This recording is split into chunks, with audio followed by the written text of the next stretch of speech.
This is Comic Geek Speak, episode 1782, Spotlight on Shazam in the Copper Age.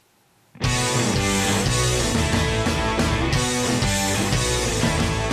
got it on Wednesday, and you were psyched about it, going to the volume up. These guys will talk about it, everything that geeks love. From cakes to laser beams, opinions like the seasons on everything you read in comics, movies, games, toys, artists, Comic Geek Speak, Comic Geek Speak, Comic Geek Speak, Comic Geek Speak, Comic Geek.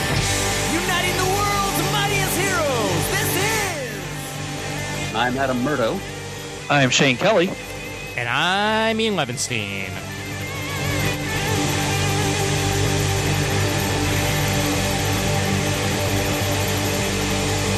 Comic Geek Speak. One of these days I'm just going to do one so long that it just does the rest of the song. And I'm... Dun, dun, dun, dun, dun. and we return. All right, folks. It's Spotlight time again. It has been a while, but spotlights are back in style. Spotlight time is here. Happiness and cheer. Indeed. Yep. Thanks for joining us as we prepare to crawl back into our special crevice on the Rock of Eternity to talk about another chapter in the long and storied history of the original Captain Marvel. And I think I can say pretty much as a guarantee that this one will not be the 4-hour monster that the Bronze Age was. Not even close. That is my promise both to you guys on the line and everyone listening at home. Hey, that was one of my favorites. It's like oh my god! And I even remember when we started that episode, you saying, "Well, I think there's lesser stuff this time around, so this one should go a little bit faster." Okay, great. 4.5 hours later. Yeah. And this one will be, he's in comics. Done. Good night, everybody. Rap parties at Sardi's. Ooh, Sardis. Yes, we wish. I stand by my earlier statement. There was less stuff to say about the Good Captain for the Bronze Age episodes than there was for the Golden Age episodes, which was why I got away with like 6 hours worth of Bronze Age stuff as opposed to... Oh, I don't even want to remember how many. There were 4 different episodes of 40s and 50s stuff. Oh, my God. Yep. This time, I guarantee you it's slim pickings, which is, I guess, both good and bad news in a way. Yeah. The Copper Age for Captain Marvel was not exactly a fecund creative period in the Good Captain's history. And I suppose we should say at the outset here that, as always with these historically periodized spotlight episodes, the ages of comics are fluid, and their starting and ending times are, as always, arbitrary and subjective and what have you. They tend to vary from publisher to publisher or even from character to character. For example, at DC, the Bronze Age is usually said to end about 4 or 5 years later than it does for, say, Marvel characters, because Crisis on Infinite Earths in 85 or 86 is seen as the end point. Right. So for our purposes here tonight, for Spotlight on Shazam and the Copper Age, we will be covering the years between the end of Crisis on Infinite Earths and Captain Marvel's renaissance at the hand of Jerry Orway in the Power of Shazam graphic novel in 1994. So basically the years 1986 to 1993 is what we're defining as the Copper Age for Captain Marvel. Yep. And designations for ages also is one of those things that I think varies from individual to individual. As I've heard things like, the Chromium Age or the Metallic Age or the holofoil cover age. It's completely up to whoever the comic book scholar is what the heck the designations are on these things. Well, Chris has always been amused by Chromium Age, and I join him in that. So, I do too. I think for any 90s spotlights we do on this show, I think we're just going to go with Chromium Age. So when we get around to the Jerry Ordway stuff with Captain Marvel in the 90s, it will be Spotlight on Shazam in the Chromium Age. Only in my head, it'll be the holofoil Chromium Age. That's all. That's perfectly legit. It's more than fair. Yeah. Actually, I'd planned originally to have this spotlight combine the copper and chromium ages together, because there really isn't, as the two of you can tell looking at your outlines, there's not that much even to say about, well, or at least there's plenty to say, as always, but there are fewer works or appearances of the original Captain Marvel to talk about in this period. Yep. So I was just going to push it together with the Jerry Ordway stuff from the 90s, but then I realized how much I had to say about that, and I thought it's probably best for all of our sanity that we just split them up now, instead of my making the grandiose claim that we can do it all in one episode, and then 4.5 hours later, as producer must make the call to cut it into. Exactly. Hey, but I did get to use that amazing Captain Marvel animated series intro in the process of cutting it in two, so it was all worth it in the end. Yes, that was indeed amazing. Yep. Always look on the bright side of life. Exactly. And yes, we do begin right after Crisis with this spotlight, with this Copper Age spotlight, and oh, how times have changed. Yes, indeed. Yes, very, very deliberately changed in the case of the DC Universe in the wake of Crisis. Yes. Captain Marvel finds himself suddenly disenfranchised in the wake of Crisis. He's had his entire multi-decade heritage, his status as a formerly independently published character, yanked down from under him, and he's dumped into the uneven melting pot that the post-Crisis single unified DC universe was cracked up to be. And he finds himself in the midst of what would in the long run prove to be kind of an awkward and halting integration process, not only into this new DC universe, of which he is now a citizen, like it or not, but also into the ever-darkening consumer and creator tastes and sensibilities of late 80s comics. And so that's what Cap finds himself up against here in the wake of Crisis. But a few happy things to mention before we get that far. As I've got down here in my outline here, we did see a few more glimpses of a happier, more pre-Crisis faucet sensibility Captain Marvel in a couple of odd little appearances he made in the wake of Crisis before things really gelled and took, and things got really deconstructionist and revisionist as 1986 and the first year post-Crisis wore on.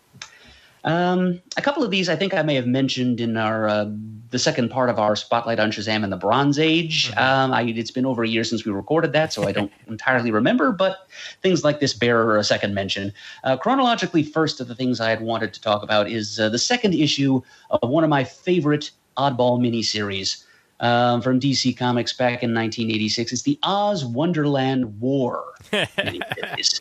3 extra-sized issues featuring a whole mess of characters from L. Frank Baum's Oz books and Lewis Carroll's Alice series dumped together with Captain Carrot and his amazing zoo crew trapped in the middle. Now, there is a point in the second of those 3 issues, cover dated February of 86, so it actually came out a month before Crisis number 12, so Crisis was still going on. Saw one of the main villains, the Gnome King from the Oz books, trying to capture Captain Carrot, so he just used his magic belt and sent out waves of magic throughout Oz and Wonderland and all the surrounding dimensions to capture every sentient rabbit it could get its hands on. And so we ended up with a whole warren of talking rabbits in the middle of the gnomes' subterranean kingdom. One of them happened to be Captain Carrot's alter ego, Rodney Rabbit, and another one happened to be one Hoppy Bunny and his little anthropomorphic girlfriend, Millie Bunny, in addition to the White Rabbit from Wonderland, the Easter Bunny, and several others. So when Hoppy gets around to saying his magic word Shazam, we get an appearance by Hoppy the Marvel Bunny. Nice. Always worth celebrating. Part of me thinks that if the purchase of DC by Warner Brothers had happened at that point, we probably would have also had an appearance of Bugs in one way or another. Well, actually, I believe that purchase had already taken place by the middle of the 80s. Okay. It's just that I think Bugs Bunny was still tied up in licensing to another publisher. Got it. I remember my very first comic book ever was actually an early 80s Whitman Bugs. So I'm thinking that's probably why we didn't get Bugs Bunny. But yeah, you're right, Ian, of a few years still later than this. And I think we probably would have gotten Bugs as part of that crew, and that would have been even more fun. Yep. Yeah. As it is, we got to see a team up between the world's finest wabbits, Captain Carrot and Hoppy, as they and the other rabbits captured by the gnomes had to fight a bunch of gnomes who had been magically given the superpowers of the Fantastic Four and the Hulk. Nice. So that is good stuff. Let's see, just a month after that, in cover dated March of '86, so this would have been happening at the same time as Crisis was wrapping up with issue 12, we got the 5th issue of the maxi series DC Challenge, which is just a glorious mess of an experiment in round-robin storytelling.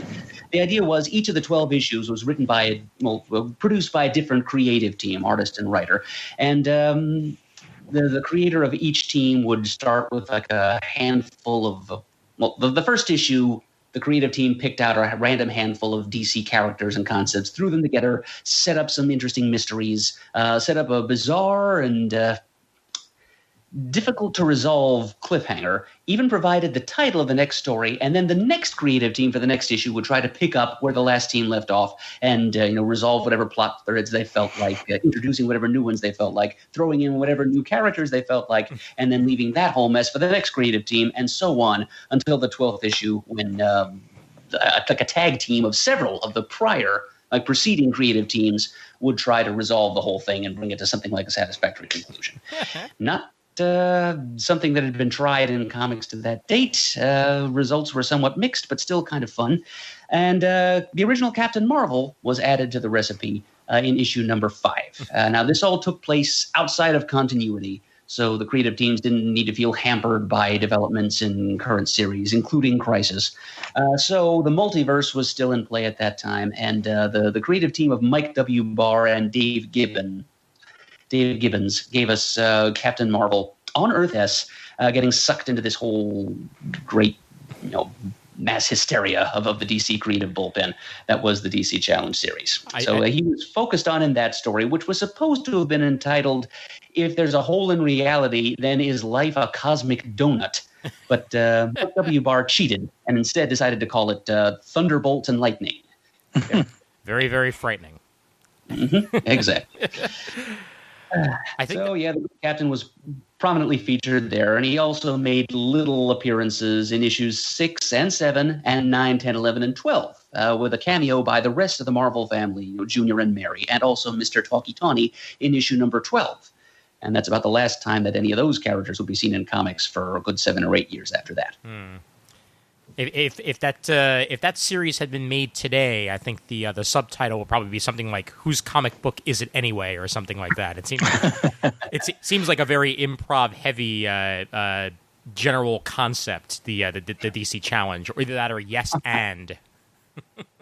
Wow, yeah, I like that, Ian. Yeah, it is pretty close to the closest thing you can get to improv performance in a static medium like comics. Exactly. Yeah. Yeah.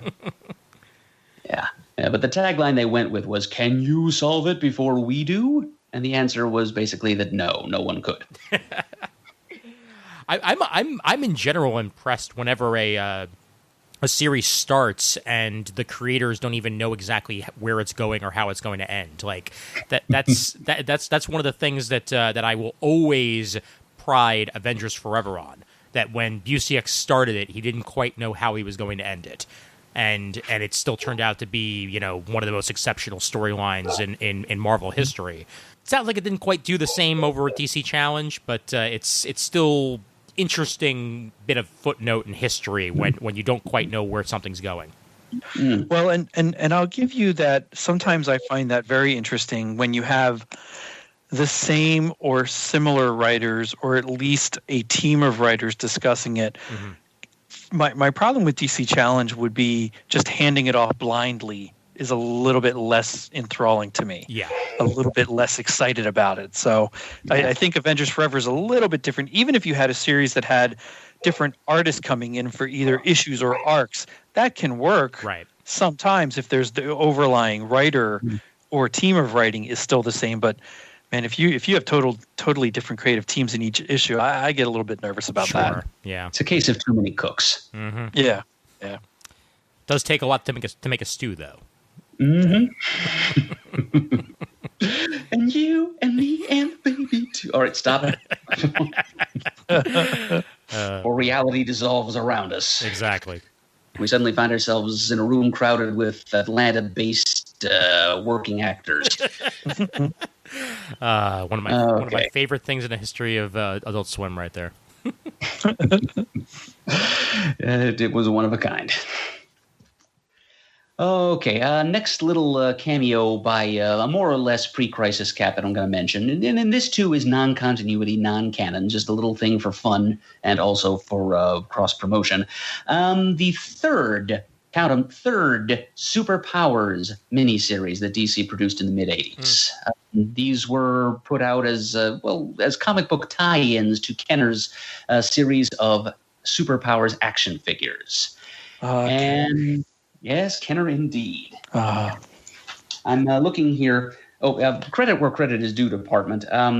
In this episode, as the last two episodes of the spotlighting Shazam and the Bronze Age, I do have to give a tip of the old Shazam shanter to an article by John G. Pierce in Back Issue Magazine number 93, which talks about Captain Marvel in the Bronze Age, which was a lot of help to me in these few spotlight episodes that we've done.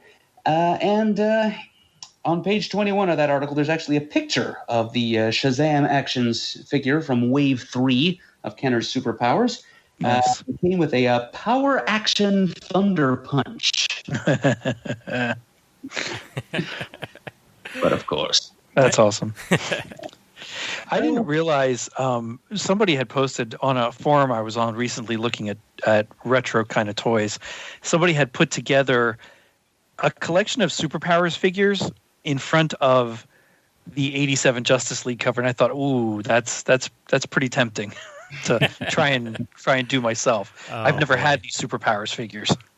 Yeah, and looking at the sculpt of the figure, and I know that was a problem in general with a lot of action figures in the 80s, that they hadn't quite gotten the bottom and the top parts to align 100%, and that's still an issue here. It's kind of the problem I had with G.I. Joe, the smaller G.I. Joes also when I was growing up, that something just did not look right. Still the case here with that action figure. Perhaps this Captain Marvel has the anatomical incorrectness of Hermaphroditus. Jeez. Wow. Things I did not think would come out of Murd's mouth tonight. Oh, we just full of surprises, son. Delightful. Absolutely delightful. Well, anyway, so there was a comic book to go along with this wave of action figures that included Captain Marvel, so the miniseries included him as well. I hadn't even realized until I started researching this spotlight that there had been a third Superpowers miniseries. I have the first two, which I picked up on what I think was my second to last Wild Pig sale. Okay. At the shop several years ago. I just bought them every issue of those two miniseries I found in one box, bought them all for like 50 cents each. Done. And now I find out that there's a third one, and it has Captain Marvel in it. And this is what makes this somewhat historically significant. The art was not by Kirby, as was the case in some of those earlier Superpowers miniseries. It was instead drawn by the legendary Carmine Infantino. Oh, wow. And Carmine, you may remember from my first spotlight on Shazam and the Bronze Age episode, he was influential, if not instrumental, in bringing the original Captain Marvel to DC Comics. He was the one who really drove home the deal to license Captain Marvel and his family of characters in the early 70s. And he had wanted to do a newspaper strip with kind of a Captain Marvel doppelganger called Captain Whiz as far back as the mid-50s. So Infantino had been a fan for a while. He had done a little bit of work for Fawcett in the 40s. He didn't get to draw Captain Marvel then, but here in 1986, in this Superpowers Volume 3 miniseries, all 4 issues of it, he gets to draw Cap. And he draws him with kind of a strange ham-like chin. Doesn't really come across. It's not the same jawline as Superman, so at least he's trying to differentiate those characters. Infantino was always, what Julie Schwartz always called him, an impressionist. And Schwartz was never the biggest fan of Infantino's art style. And honestly, I never have been either. But He's an important figure in comics history, and I'm glad that he got to scratch the Captain Marvel itch in this little non-continuity toy tie-in miniseries. Nice. So, yeah, that miniseries, the first issue ran with a cover date of September of 86, and that same month saw the second part of what may be my favorite comic book story ever, Whatever Happened to the Man of Tomorrow, by Alan Moore and Kurt Swan, with some inks thrown in there by George Perez and I believe Kurt Schaffenberger, who is a well-known Marvel family artist, contributed to this story. And so Action Comics number 583 was part 2 of 2 of Whatever Happened to the Man of Tomorrow. And Captain Marvel was in it. And he didn't do anything significant. He was just kind of on panel, just a cameo. He was among a small crowd of superhero characters trying to batter through the force shield that the Luthor Brainiac team had erected around the Fortress of Solitude, trying to break in and help Superman against his foes. But, Cap was there. And just the mere fact that he's there is somewhat interesting historically because it helps us to situate this story that I love so much as taking place in kind of a weird Shadowland interim reality that was visible in some DC stories published in like early to mid 1986, right between when Crisis wrapped up and when things like John Byrne's Man of Steel miniseries happened, which really solidified the historical revisions that Crisis had enacted. So you got a few stories where we clearly had pre-Crisis versions of well-known characters like Superman in what could only be post-Crisis merged multiverse situations. Like certain issues of DC Comics Presents, we would have like a pre-Crisis Superman interacting with what is obviously a Carrie Bates and Pat Broderick Captain Atom, all on the same Earth. They didn't have to go to Earth 4 for that. They were all on the same Earth, even though it's their earlier incarnations on this new Earth. So Whatever Happened to the Man of Tomorrow is kind of taking that interim reality to a logical conclusion that it was not allowed to reach because then the historical revisions of Crisis set in and we got the John Byrne Superman and the Perez and Potter Wonder Woman and so forth.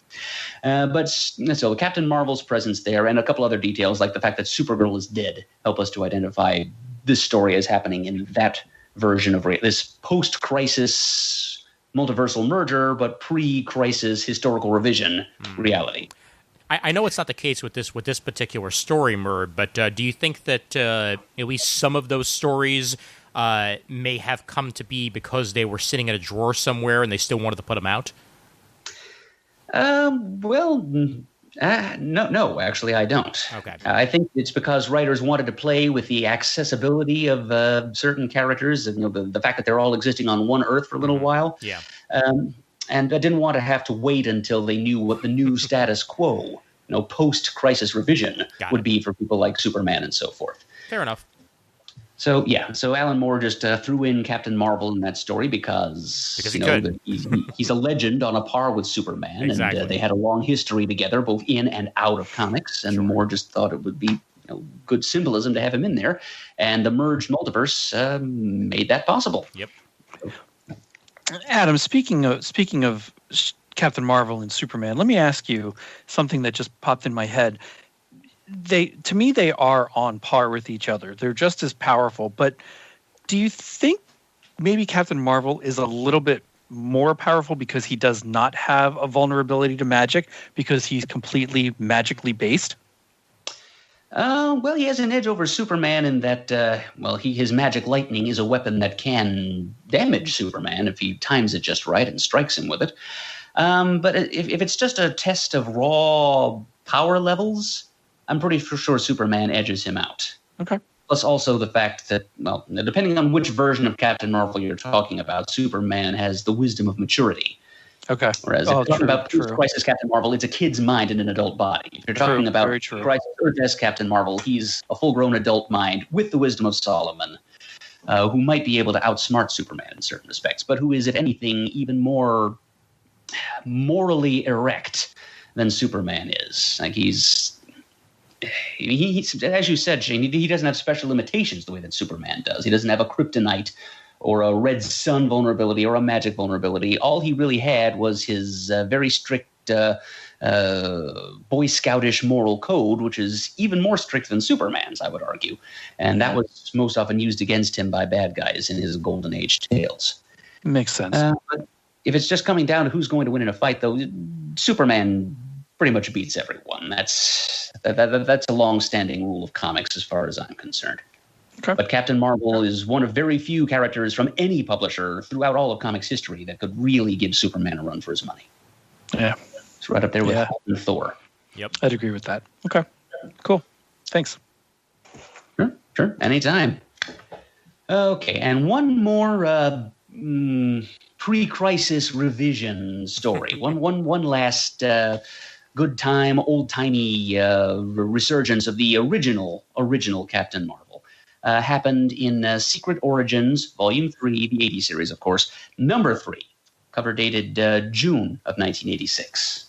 And now this is one of the first handful of that series of Secret Origins, which featured full-length tales, focusing on just one character, as opposed to later on in the series' run when it would give us 2 or 3 or more origins in a single standard 32-page issue. The first handful, issue 1 was the Golden Age Superman, so one more Earth 2 Superman origin before that version of Superman was wiped out of history forever. Issue 2, as I'm sure you know, Shane, was the Blue Beetle issue. Yep. Gave us the origins of both Dan Garrett and Ted Kord. And issue number 3 was Shazam. And that was told to us by writer Roy Thomas, naturally, artist Jerry Bingham, and inker Steve Mitchell. And Secret Origins number 3 was pretty much just a full-length, reverent, respectful expansion of the original Captain Marvel story that ran back in Whiz Comics number 2, late 1939, early 1940. It's pretty much the same tale, just a bit decompressed to fit a 20-page run space. And the major difference between it and the February 1940 version of the story is that we get inside of Billy's head a little bit more.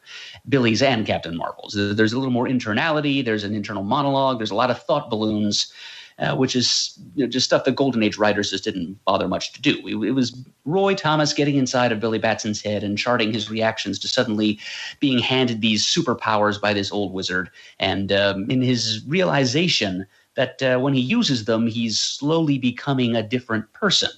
Like we can just sort of see in this story the eventual divergence of Billy's and Captain Marvel's personalities into 2 different personae. To the point that throughout most of the Golden Age, Billy and Captain Marvel refer to each other in the third person, as if they were different people. There's even one story I could name where Billy and Cap actually have an argument with each other. Billy would yell something at Cap and then say Shazam, and then Captain Marvel would appear and yell something back at Billy and say Shazam, so that Billy would let him. And that was a fun story. C.C. Beck went to town on that one. But anyway, Roy Thomas always kind of scratched his head at that, and he always assumed, as a boy consuming these stories, that what he didn't understand was that the creators of these stories didn't understand that the kids reading them didn't want to fantasize about actually becoming an adult body and mind. They wanted to be themselves just with superpowers. And so in Roy's mind, for that reason, he always assumed that Billy was continued to be in control when he was Captain Marvel, even though the stories in those days really didn't suggest it. And that was one of the things that Roy Thomas, when he got his turn to completely revise Captain Marvel in the wake of Crisis, that was one of the things that he went out of his way to establish firmly, was that Billy remained Billy when he became Cap. Not so much so in this Secret Origin story, where Roy is just kind of giving you the beginnings of that divergence in personality between the 2 characters. I think that the fact that this came out less than a year before Shazam: The New Beginning #1, came out, and you get these 2, distinctly, similar yet different origin tales that close together. I think that, and mind you, I don't have the mindset of a guy who was reading DC Comics at the time, and with Crisis, just happening and stuff like that. This would have confused the heck out of me, because it's called Secret Origins, and sure, it even says that you're retelling the story in the issue itself, because I did get a chance to read this because it's on the DC Universe app, and then reading New Beginnings less than a year later and getting a completely different origin, it's a bit much on the origin telling. And considering that as well, that Roy Thomas wrote both of these stories, I actually personally prefer the origin told in Secret Origins Volume 3, Number 3, over the first issue of Shazam New Beginning that we'll get into shortly. But they're still very different stories, and similarities and all. It's just it's a lot to keep straight in your head. Like, which one of these am I working off of? You know? Yeah, I wonder if Roy Thomas himself didn't have a little problem with that. Yeah. It may be a little bit self-indulgent of Thomas to be telling basically the same story in a Golden Age and a Copper Age version within a few months of each other. You're right. It is a little much to dump on people. Yeah. At the very least, they could have put... if you look at the cover to Secret Origins number 3, it just says Secret Origins Shazam in a word balloon coming out of the captain's mouth. The least they could have done was put the Golden Age Shazam. Right. Because that's what they did in Secret Origins number 1 with the Golden Age Superman. Making it clear that they're not telling the origin of the current Superman, because at that time Man of Steel hadn't come out yet and nobody knew what that origin would be. Right. So yeah, if Roy was going to be doing both Golden and Copper Ages within a year of each other, he should probably have done a little more to brand this first of the two origins as such. Yeah. But yeah, Roy he's enamored of the original Captain Marvel's origin. He refers to it as one of the great folk tales of the 20th century. So he just wanted to, get it might have been a way for him to cleanse his head of nostalgia, just to do a system cleanse of that before he goes ahead and throws nostalgia to the winds and produces a Captain Marvel for the 80s. So good closure for him and anyone else out there who thought fondly of all those old Fawcett stories. Yeah, the artwork on this was also strikingly different than what we would get a few months later. Definitely prefer the artwork on New Beginning to this. Although it is an interesting bit of stylized artwork, because I think that the for something that's supposed to be reproducing in some ways a Golden Age style, this artwork does actually feel a bit more Golden Age to me than what we would get, a few months later in something that's very much not a Golden Age tale. So that much I'll give for the artwork in Secret Origins number 3. Yeah. Jerry Bingham was actually not the first choice of Roy Thomas to draw this. He had wanted Gil Kane. But Gil Kane was already doing the Blue Beetle origin in Secret Origins number 2, and he couldn't do both. So Roy made his choice. Worth noting that Captain Marvel's got his jacket flap in this Golden Age retelling of his origin, something that he lost in his Golden Age stories pretty soon after his first appearance. C.C. Beck designed the costume to look kind of like a quasi-military outfit, something that a member of the royal family might wear on formal occasions of state in the 19th century or so. But apparently somebody in Fawcett editorial told him to lose the flap because it was too busy or too mock military or something. But Captain Marvel lost the flap pretty early on in the Golden Age, and this story was since it's retelling that first story in which he had the flap, I guess Roy asked Jerry Bingham to draw it. Nice. And there it is, before it would quickly disappear again in the ongoing 80s adventures of the Captain. And one more thing that I find particularly interesting about this story is it's actually at the very beginning of the story, on page 2, the establishing caption, Fawcett City. In late 1939, it's one of the really big ones, right up there with Gotham City, Metropolis, and, of course, New York, New York. Now, this is significant because that marks this, despite the fact that this is clearly the Golden Age pre-crisis origin of Captain Marvel, it's bringing up Gotham and Metropolis. And Roy Thomas himself made it very clear in one of the crisis crossovers he wrote in All-Star Squadron number 52, which took place partly on Earth S with Captain Marvel, that there was no such place as Gotham or Metropolis on Earth S. So this is another one of these, as was the case with Whatever Happened to the Man of Tomorrow, this is another story that seems to take place on a merged post-crisis Earth before the full ramifications and revisions of Crisis took effect. And it kind of makes me think that maybe Roy cooked this up while he was still hoping against hope that he might achieve some kind of a continuity compromise with the editorial powers at DC that would allow Roy's own beloved Golden Age versions of DC characters, the Earth 2 versions as they had up to then been known, to continue to exist on this new merged Earth, like in the Golden Age. And then once you get up to a certain point, like 1950, let's say, then suddenly they wink out of existence and out of everyone's memories. Like they still existed in the past of this new merged Earth, but were inaccessible from the present.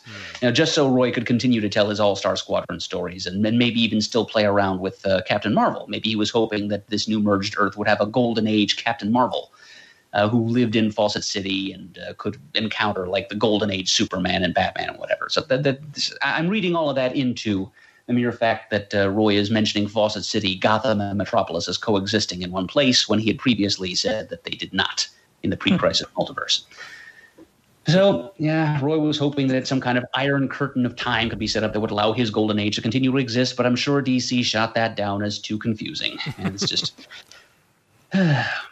one more fardel for Roy to bear, and eventually, the straws would break that camel's back by the end of the 80s. But that is all in the future here. But so this is Roy's first post-crisis crack at the character. He actually had, as we saw in our last Bronze Age Spotlight, he wrote a few early 80s stories featuring Captain Marvel, a couple in DC Comics Presents, a couple in All-Star Squadron. It was actually one of the clauses of his contract when he came over to work for DC at the beginning of the 80s. He came over from Marvel.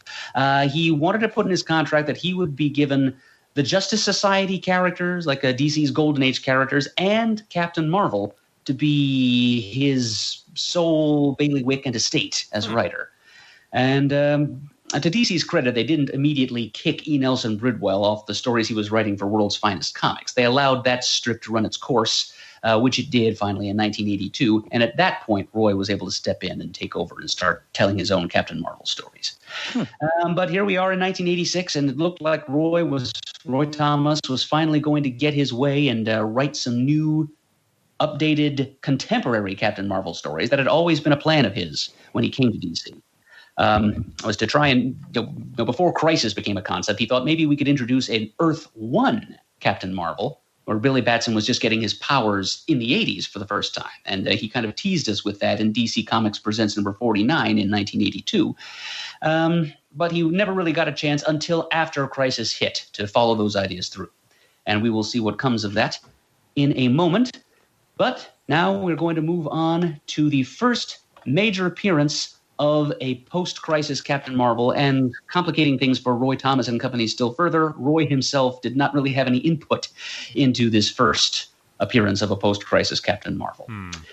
And we are talking here about the well-known DC Comics event miniseries Legends, issues number 1 through 6, which had cover dates of November of 86 through April of 87.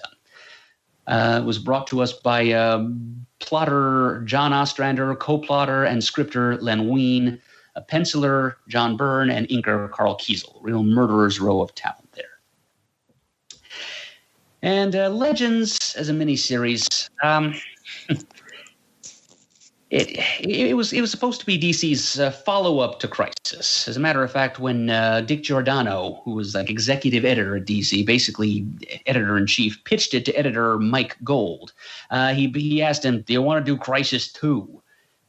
And Mike Gold, to his credit, kind of talked Giordano out of that and kind of led him away from the idea of just doing another. That's really all Giordano wanted. He wanted another sales bonanza like Crisis, involving a whole bunch of DC characters thrown together and having fun stuff happening. Mike Gold sat down and hammered out the details. He was the one who, working with Giordano, he had the idea of getting a new hot talent, which at that time at DC was John Ostrander. and pairing him up with an old hand, Len Wein, to let Ostrander be like the idea man and let Len Wein take his ideas and spin them into gold, write dialogue that would keep the characterizations consistent. And I think the idea they hit on was to do something that dealt not so much with major revisions to the DC superheroes world and their history. Crisis had already done that. And something that was more of a threat to the legendary, mythic, heroic status of the characters. And that's how we ended up with Legends. And the basic plot was that Darkseid had this idea. He had a running wager with the Phantom Stranger, of all people, that he could go to Earth and eradicate all of it, topple all the golden calves, as it were, all these heroic legends and icons that humankind had that gave them hope, and replace them all with Darkseid, with anti-life. And so he set about undermining the reputations of various superheroes, and this went on for 6 issues. You guys have both read Legends at one time or another, right? I did. It's been a very long time since I read it. I've only had the chance to skim it. I've never actually read the whole thing, but I've looked at a bit of it. It was originally supposed to be 8 issues. They cut it back to 6 because John Byrne only had time to draw 6. Nobody involved had any difficulty doing that because they admitted they didn't have enough story for 8 issues anyway. And honestly, they barely had enough story for 6 issues. I remember it being a slodge to get through. It was not great. It was not great. It wasn't terrible either, but it was not great. Yeah, they had a lot of different characters to fit in here, and even so, it feels like they were spinning their wheels or waving their hands a little bit through some of it. But yeah, the basic idea was Darkseid trying to character assassinate Earth's superhero population, sending forth his agent Glorious Godfrey in the guise of G. Gordon Godfrey. As kind of this motivational speaker, this fire and brimstone orator for the basic human being, and how superheroes are an outmoded concept and are ultimately holding humanity back. And because he has the magic power of persuasion, he's able to whip crowds up into angry mobs and turn them against their heroes. And, well, out of the crucible of all this was supposed to emerge the brand new Justice League, of course, which, as we will get to in a moment. But Captain Marvel, Dick Giordano himself urged Mike Gold to find a role for Captain Marvel. He specified, this is one character that I think could benefit from inclusion in this thing to really solidify his role in the new DC universe. Let's see, in Gold's own words, I felt it was about time we made a real commitment to the character to learn once and for all if our readers are interested in seeing the guy on a regular basis. So I guess they wanted to use Legends as an opportunity to gauge reader interest in a new version of Captain Marvel. And this is where that new version was introduced. And he popped up right there in issue number 1. And when we first see this post-crisis Billy Batson, he's already back in his old role as a boy broadcaster or / journalist. He's actually hosting a little TV talk show at WHIZ-TV, another name from the past, where he's interviewing G. Gordon Godfrey about his stance on superheroes and why they're bad for humankind. So they basically just did this as a way of, just narrative economy, just a way to introduce G. Gordon Godfrey and his rhetoric to the reader, and also simultaneously introduce Billy Batson and Captain Marvel. So while Billy is interviewing G. Gordon Godfrey in the first issue, then the major event for Captain Marvel's character takes place. There's a blackout at the TV studio. Billy runs outside to check it out and finds that there's this gigantic armored supervillain calling himself Macro Man punching the building. He's knocked out the power. So Billy, of course, says his magic word, becomes Captain Marvel, and flies up there to battle this Macro Man, mentally ticking off as he does so all 6 different mythological powers that he has, wisdom, strength, and so forth. And finally, the battle turns against Captain Marvel. Macro Man grabs him in his Kong-like grip. And Captain Marvel, using something less than the full wisdom of Solomon, decides, I can't keep this up much longer. He's crushing me like a grape. I know, maybe if I change to Billy, I can squeeze out of his grip. Yes, and then Billy, who does not have the stamina of Atlas, would immediately be squashed before he gets a chance to wriggle free. So it's really not a very defensible decision on the part of the world's mightiest mortal. In the issue number 2, I think Wing slipped in some line from Darkseid saying that it was actually Dr. Bedlam, one of Darkseid's other agents, that psionically induced Captain Marvel to try to change back to Billy. But anyway, Captain Marvel says the magic word, and the magic lightning comes down and immolates. Like, it apparently strikes Macro Man and makes him catch fire, and wailing in pain, he falls off the top of the skyscraper where they're fighting, falls to his death below. And this traumatizes poor Billy because he thinks that his magic lightning has killed someone. And he hears the crowd muttering against Captain Marvel down below, and he's immediately goes into a Marvel Comics style, guilt crisis mode, and he just goes into a spiral, and he just says to himself, I can never become Captain Marvel again, I swear it. And that first issue of Legends ends with Darkseid's laughing face superimposed over poor Billy as he goes into the fetal position, and the caption says, "First blood to Darkseid."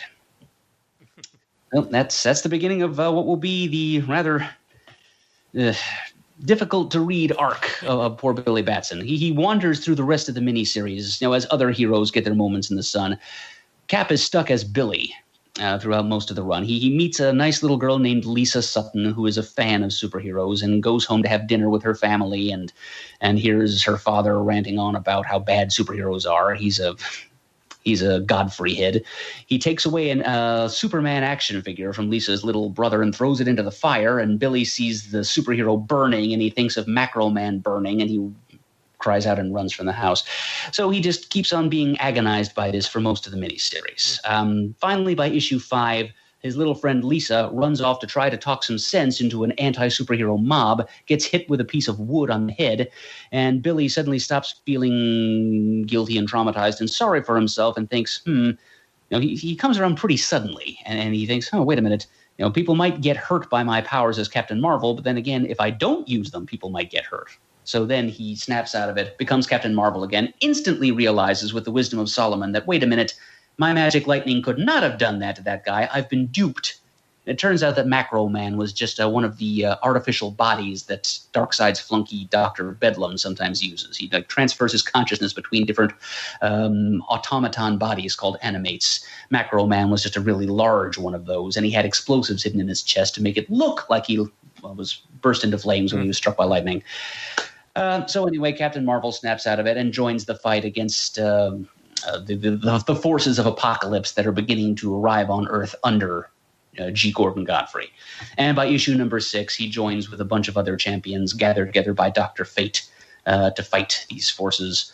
Wonder Woman shows up in the very last act, and they beat the bad guys, and the good guys who are left standing around at the end of it all accept Dr. Fate's invitation to join into a new Justice League, because the old Detroit-era Justice League kind of came to a close in the middle of all the Legends going on. Yeah.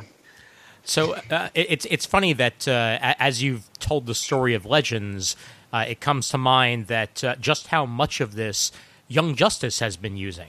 The animated series, as G. Gordon Godfrey is a huge part of the storyline that's been going on in the latest season. Even the second season, he's a big part of when the Reach come. Yep. For one thing, that says just, the pedigree of people that they have working on the Young Justice animated series, that they can, go through the full history of DC Comics and pull and grab parts that work best for the story that they're telling. But the idea of G. Gordon Godfrey first starting off here in Legends certainly interests me. The other thing is, in a very different way, the being stuck as Billy and not wanting to become Captain Marvel, of course, reminds me of Kingdom Come. I was thinking the exact same thing, Ian. Yeah, which what became that was a major plot point in that series. How he always wanted to be Billy because of a trauma that he undertook, and that was one of the main plot points of the series. So that's something to think of. The more things change, the more they stay the same. Yeah. Yep. Say what you will about Legends, it did have its influence. Yep. Sure. Absolutely. Yeah. So this was DC fandom's first exposure to the post-crisis Captain Marvel. Wasn't exactly inspiring, but it was something. And it sort of achieved its goal as far as, they wanted to gauge, reader interest in the ongoing adventures of Captain Marvel. And let me read you a little quote from the letters column of Legends number 4. This is editor Mike Gold speaking again.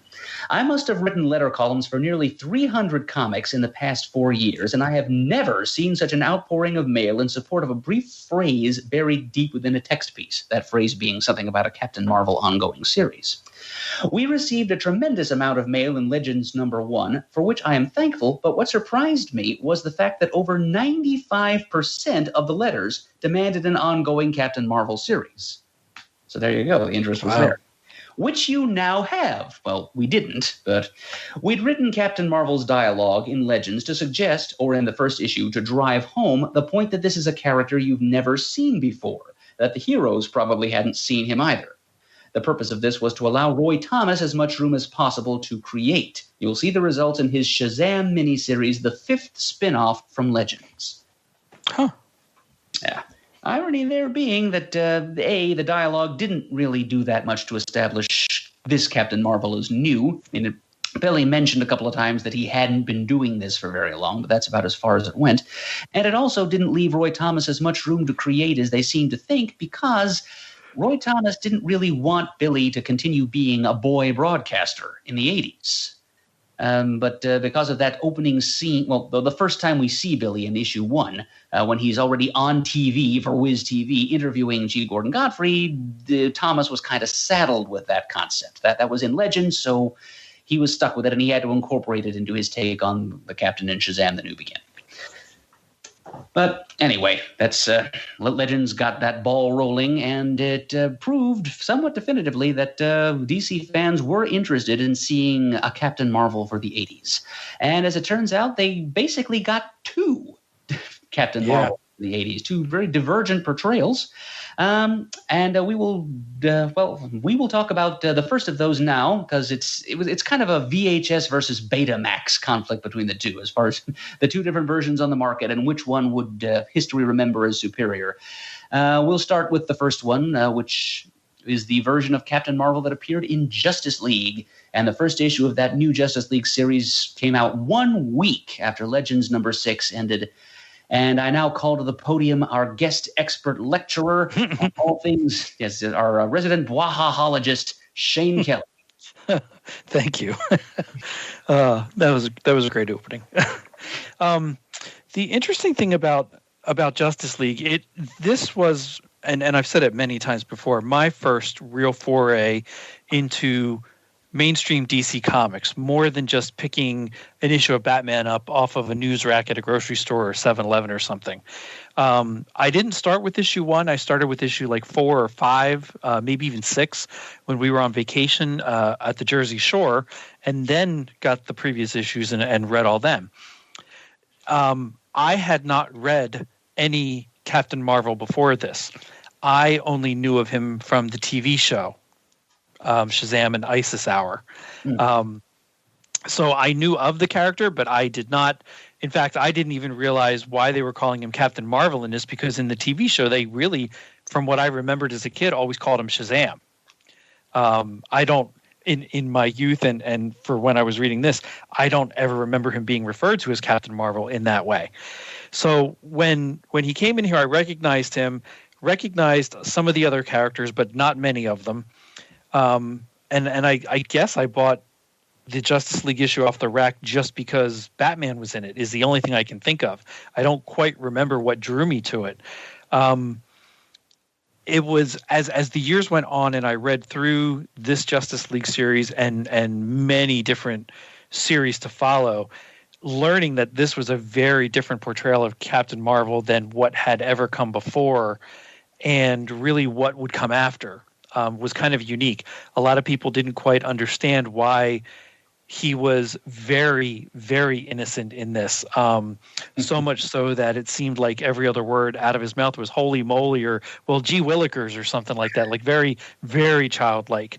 What I was reading to kind of catch up on some things about the creation of this Justice League, I mean, the concept was brought up by Andy, and he brought in Keith Giffen to write it, and Keith didn't think he was quite ready to script something, so they brought in J.M. DeMatteis to script it, and then they brought in Kevin Maguire to do the artwork, and this whole nexus, this incredible combination of these three creators brought about this comedic performance of Justice League. Not because that's what they intended to. It was actually their intention to do a more serious Justice League, but throughout the first few issues, it kind of evolved into something more comedic. And it wasn't that it was meant to be just funny. It was meant to show you the in-between scenes of what happens when they're being heroic, what happens in their downtime. If you think about what you're doing with your friends when you're not at work or not on TV or something, you're probably palling around, joking around, goofing around, and that's kind of what we got out of this Justice League as time went on. And it wasn't long; it was very early in the series that this all happened. But Captain Marvel, in particular, was brought in because as was like Blue Beetle and Guy Gardner and Black Canary. These characters were brought in because most of the editorial staff for all the respective main heroes of the Justice League, the big seven that you would have seen, weren't available because of the shakeup of Crisis on Infinite Earths and trying to reestablish these main DC heroes in a new universe. They wouldn't allow them to be part of this Justice League because that's what they wanted. Keith Giffen's original thought was to bring in the big seven and kind of start over with in a way that we got with Grant Morrison's JLA run years later. So he eventually had to take what he could get, and the Batman editorial staff let them have Batman, which was kind of a big coup at that time for all these different characters because he really was the most well-known out of everybody that was allowed to be in this Justice League. And then, of course, Martian Manhunter would have been another one from that big seven era. So in order to make this book kind of work, Keith sort of played around with the personalities of a lot of the characters, including Captain Marvel, to bring him in and be extremely innocent in a superhero's body, which kind of, even just hearing Adam talk about it now, interests me very much that's what Roy Thomas always thought of him, was that he was a kid in a adult's body with superpowers, that he maintained his youthful memories and his mental state, his innocence, his childlike wonder of everything. And that really lent itself very well to the Justice League era here. Captain Marvel only appeared in the first 7 issues. Once it became international, he kind of pulled away from the series and went off to do his own thing.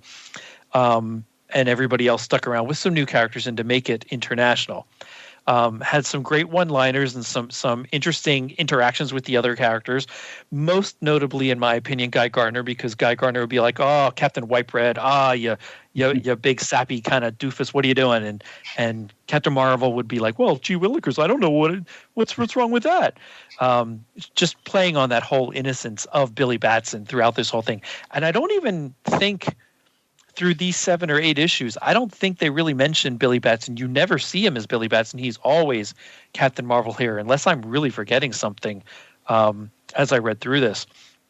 I know in the Modern Masters Volume 10, which is a feature for Kevin Maguire, pretty early on in like the first 30 pages or so, there's the interview going back and forth. And Kevin says, while he's going through and drawing this, he's reading, of course, the script and the plot points, and he's wondering, well, this is kind of offbeat for Captain Marvel, who, as Captain Marvel, has the wisdom of Solomon, so why would it be kind of innocent and childlike? But again, it worked for the book and their purposes as time went on. Another article I read said that by issue 8, they really realized just the comedic tone that was put into it, the in-between scenes that they had going for this series. And I would have loved to have seen Captain Marvel been part of that a little bit longer to see what would have transpired down the road.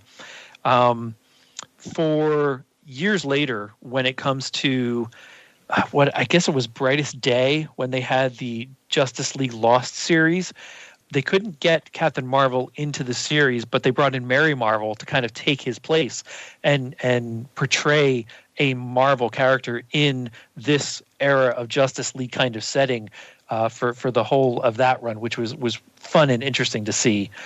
Something that I felt like we missed by not getting him longer in this Justice League series. But it was not necessarily intended to be this way. It was kind of what this creative team was handed, and they made the most of it, and it worked really well. And Captain Marvel had a great run in these first 7 issues. Eighth issue was moving day into the new headquarters. So yeah, he was gone by then. But he had a really interesting run in here for as short a time as he was into it. Yeah. So you say one of the reasons he was included here, he was thrust into this new league, was just because he was available? Yeah. Yep. Absolutely.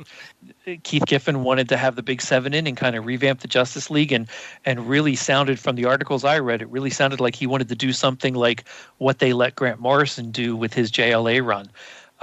But all of the books being rebooted so soon after Crisis and all of this establishment not happening yet, all the other editors and the people at DC, the bigger wigs, I guess, really didn't want the Big Seven in there.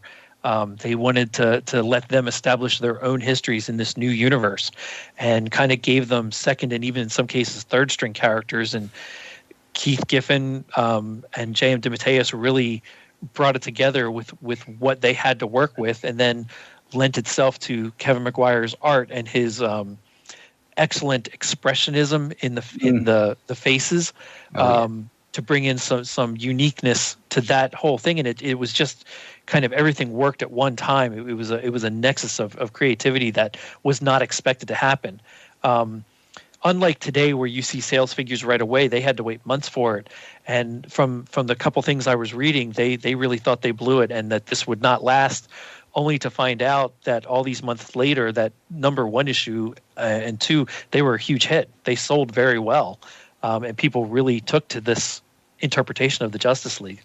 And in particular, Captain Marvel, Guy Gardner, Blue Beetle, Booster Gold coming in. It was just something about it that really struck a chord with people. Part of that could have been because at that time, everything was trending so dark. You had Dark Knight Rises, you had Watchmen, you had the whole universe just being rebooted, and here's this bright spot where everything was fairly lighthearted, interesting stories, new characters coming in, and it just worked. Dark Knight Returns, by the way. Dark Knight Returns. Dark Knight Returns. Yeah, good heavens. Yeah. Dark Knight Rises. Dark Knight Returns. But definitely going along with what you're saying, Shane, I feel like sometimes some of the best stories occur due to circumstance, not necessarily because of how people wanted it to in the first place. You know, it's like, sure. I mean, this Justice League is a perfect example of that, where the stories that Giffen and DeMatteis told, I feel like they would not have been able to tell with the Big Seven. Yeah, right. Just because and it might have seemed out of place. It wouldn't. I don't know that it would have fit to tell things like Cooey or moving day stories. Like that stuff probably wouldn't have fit really well with the Big Seven. Some of these comedic things you did get with all of these Big Seven characters years later, as all of their stories would play out in various ways. But this Justice League and these first 7 issues, even the first 50 issues, I don't think they would have played out the same with the Big Seven. And imagine just how different that series would have been had you had Hal instead of Guy. Yeah, yep. Very, Much very different. Oh my God, yeah. I don't think Bruce would have been punching Hal in the face. That would have been a very different story. It was really something. Yep. Shane, do you own the regionally distributed variant cover edition of Justice League number 3? So I'll tell you what, I did not know that came out back in the day when I because again I was going to get back issues of 1, 2, 3, 4, and 5 at least 1 through 4.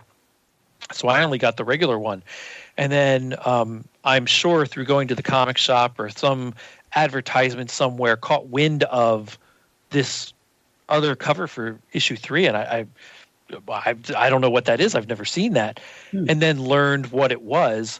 It took me years and years, and finally it was definitely in the latter 90s, I want to say between 96 and 99 that I got my first copy of it. I did end up acquiring a second copy of it, and I still have both of them in my collection. Wow. Is that the one with Shazam and Batman on the cover? That's the variant? Yep. Okay. That's Yep. With and what is it? Rocket Red's holding Captain Marvel or Batman? Batman. Yeah, holding Batman. Yeah. He's holding Batman, and Captain Marvel's up with them. Over top the nuclear power plant. Yep. And Batman is saying, "Forget me, Captain Marvel. You've got to save the world from nuclear destruction." Yeah.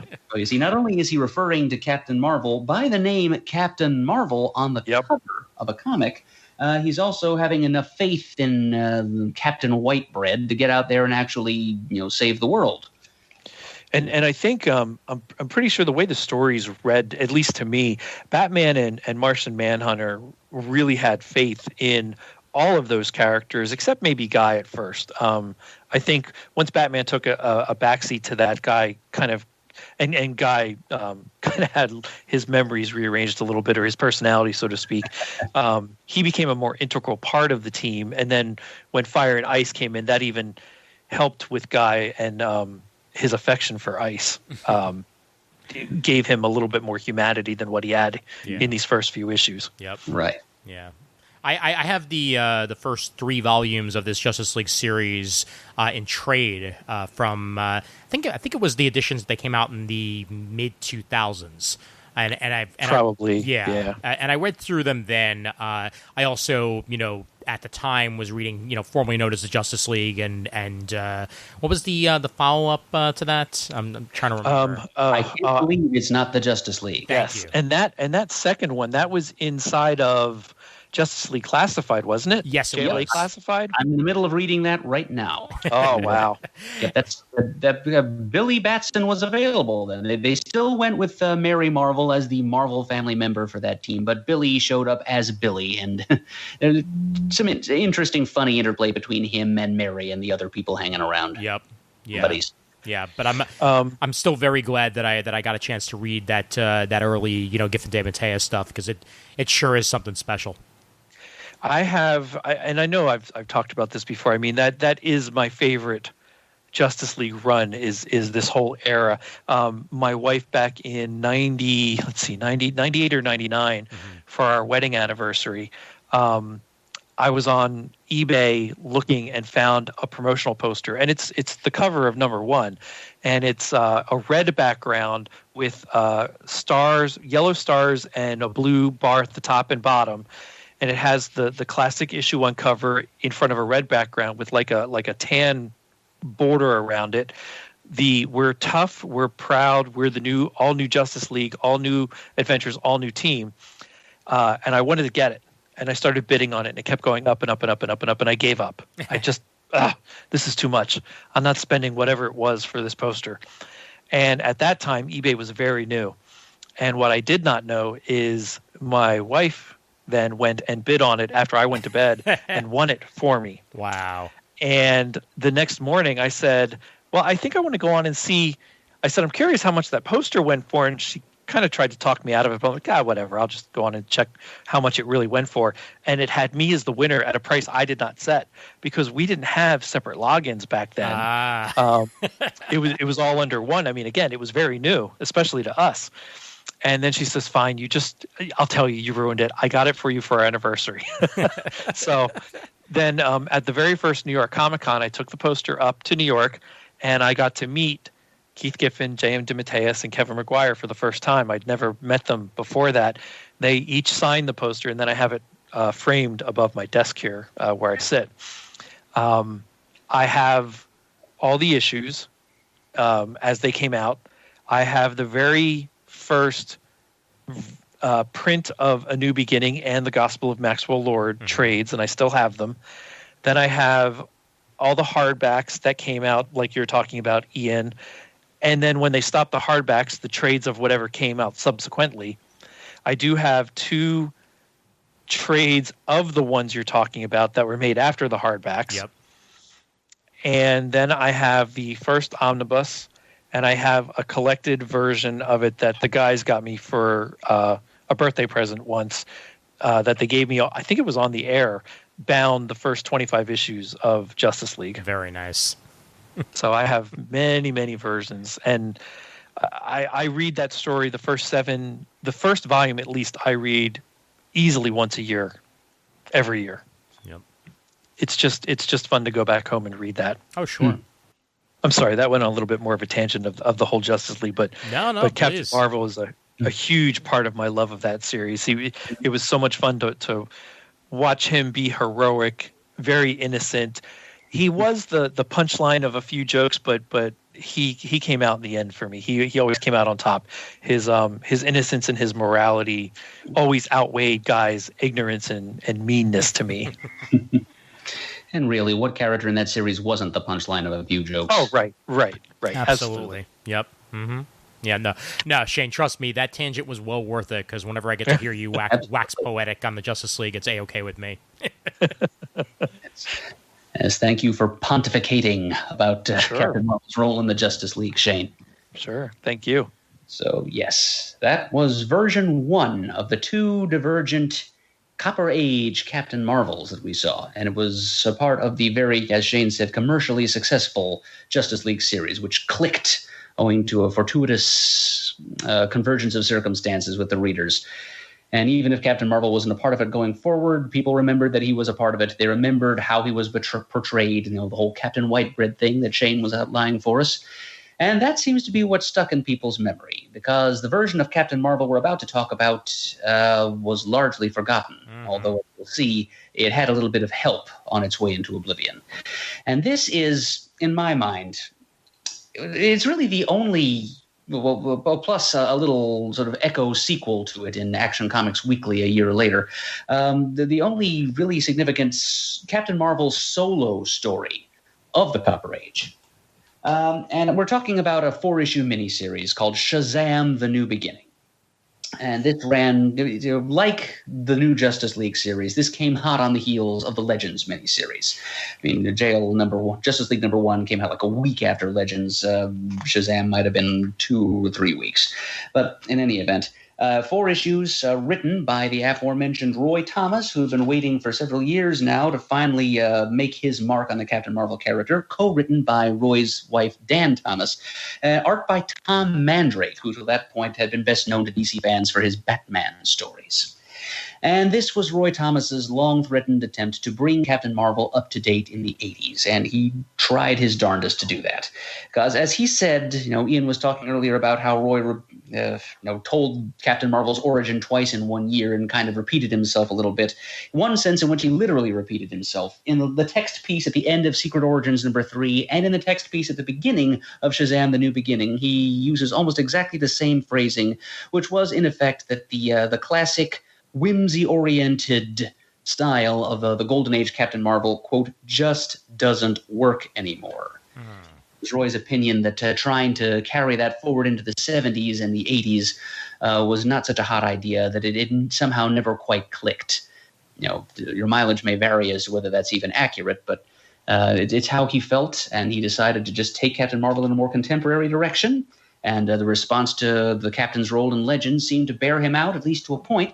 So he and his wife Dan and artistic collaborator Tom Mandrake, who, for the record, Roy believes didn't really want the assignment to begin with, but did an able enough job despite that. It's kind of, his style is kind of dark and moody and distorted, and it reminds me a cross between like Gene Colan and Bill Sienkiewicz.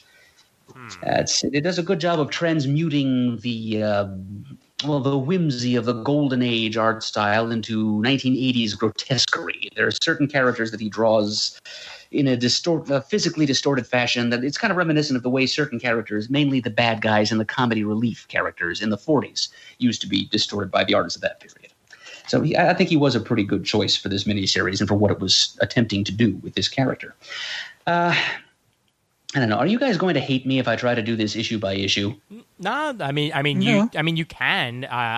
I'll just, before you even go there, say that Shazam: The New Beginning for me is reminiscent to John Byrne's attempt on rewriting Spider-Man's history in Spider-Man Year One. In other words, it didn't work. And I think that that's one of the main problems with New Beginning, is that in some ways, Roy Thomas is trying too hard here. That he's trying to bring the character of Shazam into a new era when no one was really asking for that. I think that one of the reasons why Shazam worked so well beforehand is his innocence and the fact that he, always looks on the bright side and so on and so forth. And it may have even been what was resonating with those who were reading Legends. That in some ways there was still a form of nostalgia in the character, and to make him as 80s as humanly possible, to make him as 87 as humanly possible, to set it in San Francisco, just nothing rings true to me. It just feels forced, and that's the biggest problem with this 4-issue miniseries. Well, Ian, I will agree with you that Roy and Dan were probably trying too hard to make Captain Marvel Ultra now. And like you said, making him as 87 as they could, not just as 80s, but that particular moment in the development of 80s culture when things were really starting to get grim and gritty. And I don't think that the Thomas's best work has ever been in a grit and gritty vein. Where I'm going to disagree, though, is that this was something that nobody wanted. Because if there's one thing Legends told us, it was that there were a significant number of readers who really did want to see something fresh and new and now being done with the character. Sure. So what the Thomases did here didn't necessarily fit that bill. But then again, there is the fact, as reported by Thomas himself, that the sales figures actually showed that the sales were going up with the successive issues of this 4-issue miniseries. Like number 4 actually sold better than number 3, which is rare in comic book sales now and then. Usually it's more of a steady decline with the successive issues of a miniseries, but this one actually seemed to gain readership and sales as it went on. So make of that what you will. Interesting. It was a sales success. It actually was. But nothing quite came of it. We'll get to that in a minute. But let's take a look at the meat of the story first. Sure. So the first issue of this new post-crisis 80s Thomas-written status quo for Captain Marvel, we begin on a rainy night in San Francisco, as you said, Ian. That was one of the major changes the Thomases wrought here because, well, for one thing, they were living in San Francisco at the time, so they were familiar with the area.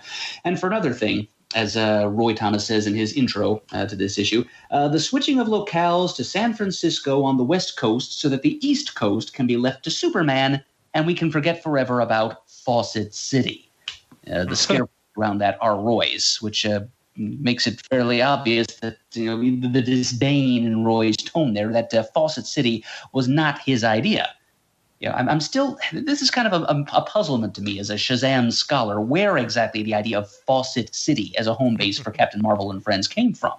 Because back in the Golden Age, except in one or two stories where the creative teams tipped their hand and revealed that the Marvels were headquartered in New York, the Marvels' home city was never really mentioned by name. And then in the Bronze Age, like the stories in the late 70s and early 80s that E. Nelson Bridwell did for the Shazam ongoing and for World's Finest Comics, he made it very clear that their home was New York City of Earth S. So somewhere between the end of that run and Crisis, somebody in DC editorial, it might even have been like Marv Wolfman or Robert Greenberger or somebody, came up with the idea of this fictitious Fawcett City as a hometown and stomping grounds for the Marvel family and their friends. I think the first appearance in print of the name Fawcett City was in Captain Marvel's entry in the first Who's Who in the DC Universe. Issue 4 of that, which was cover dated, I think, June of 85, just a couple of months into Crisis on Infinite Earths. And the first time the name was used in an actual comic story was in Crisis number 7. So somebody came up with this idea of the equivalent of a Gotham City, like a fictional hometown for Captain Marvel, and stuck it in there. And apparently it was not Roy Thomas, because he tossed that out the window just as soon as ever he could at the beginning of this miniseries. So that was one of the first major changes that the Thomases came up with for Captain Marvel, that he lived in San Francisco. And on a rainy night in San Francisco, there's a car accident in the middle of a freak thunderstorm, where two people who happen to be young Billy Batson's parents get into a fiery car crash right outside of an abandoned subway station, a very important locale to the legend of Captain Marvel. And their car bursts into flames, and it appears to be struck by lightning. So, the first-person monologue, that's another key difference here. Billy actually gets to narrate his own story for a change. It's a little bit pulpy in tone, actually. So 15-year-old Billy Batson is telling the story of his parents' death and how he came into the powers of Captain Marvel. And it's kind of significant here, I think, that the gas pedal got stuck somehow. Later on in the story, we learned that sabotage, but also the freak thunderstorm probably had something to do with it. And the fact that the car is struck by lightning, this is just how dark in 1987 this story is. I suspect that the Thomases intended to reveal eventually that old Shazam himself maybe had something to do with the deaths of Billy's parents to precipitate Billy's acceptance of the role of champion and wielder of the power of Shazam. So anyway, Billy's parents die. It's decades on from Billy's first appearance, and his poor parents they don't make an appearance in a comic book story on panel until like the Power of Shazam graphic novel in 94. We don't get to see them here. So 2 pages in, they're dead. And then we see Billy interacting with his uncle, and this is something that Roy teased in DC Comics Presents number 49 way back when with the Earth 1 Billy Batson. He lived with his Uncle Dudley. So this is the old Fawcett Comics Uncle Dudley, who is actually a relative of Billy. He's actually his great-uncle Dudley Batson, instead of just being a lovable old fraud. He's a retired stage magician. He has a pet rabbit named Hoppy, which he uses in his act. And he's with Billy when Billy gets the bad news about his parents dying. There's a scene at their funeral where Billy has his first encounter with another very important figure from his past who has been radically overhauled by the Thomases. Billy and Uncle Dudley are mourning when up comes Thaddeus Bodog Sivana.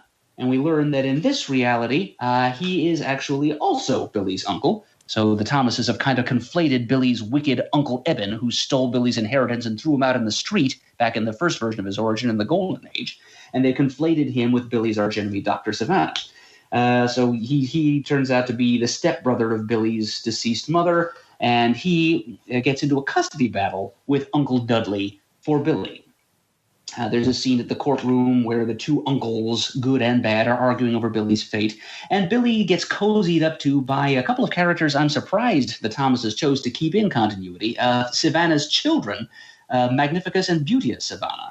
And they say, hey, cuz, come look at us beautiful, glamorous cousins that you never knew you had. Come and live with us. We'll be one happy family. Besides, if you stay with your Uncle Dudley, he'll have to give up his career as a sage magician, and you don't want to be selfish, do you? So they're basically shilling for their dad, Dr. Sivana. So they convince Billy to tell the judge in the hearing that he wants to go and live with Dr. Sivana. And so he does. And he very quickly regrets the decision. He gets to the Sivana house. He describes it as where the Munsters stay when they're in town. Creepy old place. Quickly learns that his cousins, Magnificus and Beauty, don't even live there. They're in college. So he's going to be stuck alone with Dr. Sivana in this place. And Sivana very quickly proves to be a thoroughly vile, abusive creep. Because when Billy complains about the storeroom he's going to be living in, Sivana smacks him. This goes straight 0 to abusive father, just like that. And leaves Billy alone there. I didn't know going into this just how much this story would remind me of a series of unfortunate events. Count Olaf. Oh, boy. Yeah. I guess Jim Carrey could play Dr. Sivana. Yeah, sure, why not? Yeah. So anyway, Billy's series of unfortunate events continue here. He gets sent to a new high school where he's immediately beaten up by a bully cleverly named Jocko. Yeah. So, the Thomases are spending a lot of more time on Billy's early life misfortunes. I mean, in the original version of his origin, he's already a homeless newsboy on the streets. And we pick up with him right when he's getting his powers, pretty much. But here we get to see all of his suffering. It's blown up to, like, Dickensian proportions. Then one rainy night he comes home and he peeks behind the heavy metal lab door that Dr. Sivana warned him never to peek behind, and he overhears Sivana on the phone talking to somebody and basically admitting that the only reason he adopted Billy was to get his hands on the $100,000 in Billy's dad's life insurance package. So he adopted Billy, got his hands on that, and used it to build lots of fancy scientific equipment that he wants to use to contact other dimensions. And he reveals his desire to send Billy off to military school. Who knows? Maybe he's even officer material. There's that classic Sivana chuckle. Plus, you get the joke, officer material as in captain, as in Marvel. It's funny because his name is Captain Marvel, yes. Yeah, okay, Flawed, thanks. All right, so Billy runs for his life, tries to run to Uncle Dudley, only to discover that Dudley's gone off on tour as a magician, to get over the heartbreak of Billy abandoning him. And then we get to the Thomas's retelling of Billy's origin as Captain Marvel. He finds his way to the subway station where his parents died. It's like his version of Crime Alley here, apparently. And he meets that mysterious stranger in the high-crowned hat and the trench coat. In this version, the mysterious stranger doesn't even speak to Billy. He just points at him like the ghost of Christmas future, leads him down into the subway station. There's no magic subway car. They just walk along the tracks. They pass the statues of the 7 deadly enemies of man, who are here referred to as the 7 deadly sins. And the Thomas's idea of the 7 deadly sins are pride, ire, envy, sloth, avarice, gluttony, and lechery. Mandrake draws them in wonderfully grotesque fashion. And Thomas even hints that the statues move a little bit, which is kind of probably a foreshadowing of a story that he had in mind to tell and never got a chance to.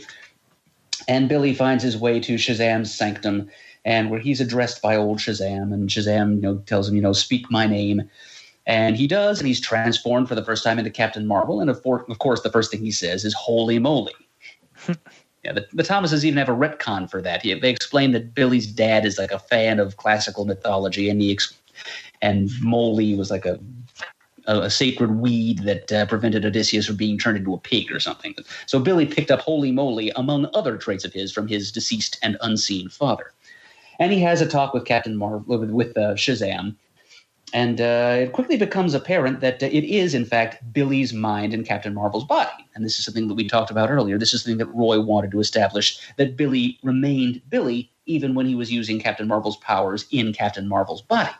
And this is something that E. Nelson Bridwell, to be fair and historically accurate, had toyed a little bit with in his late 70s, early 80s stories. He was working on integrating the personalities of Billy and Cap. But Roy takes it a step further here by showing us that Billy just is always Billy.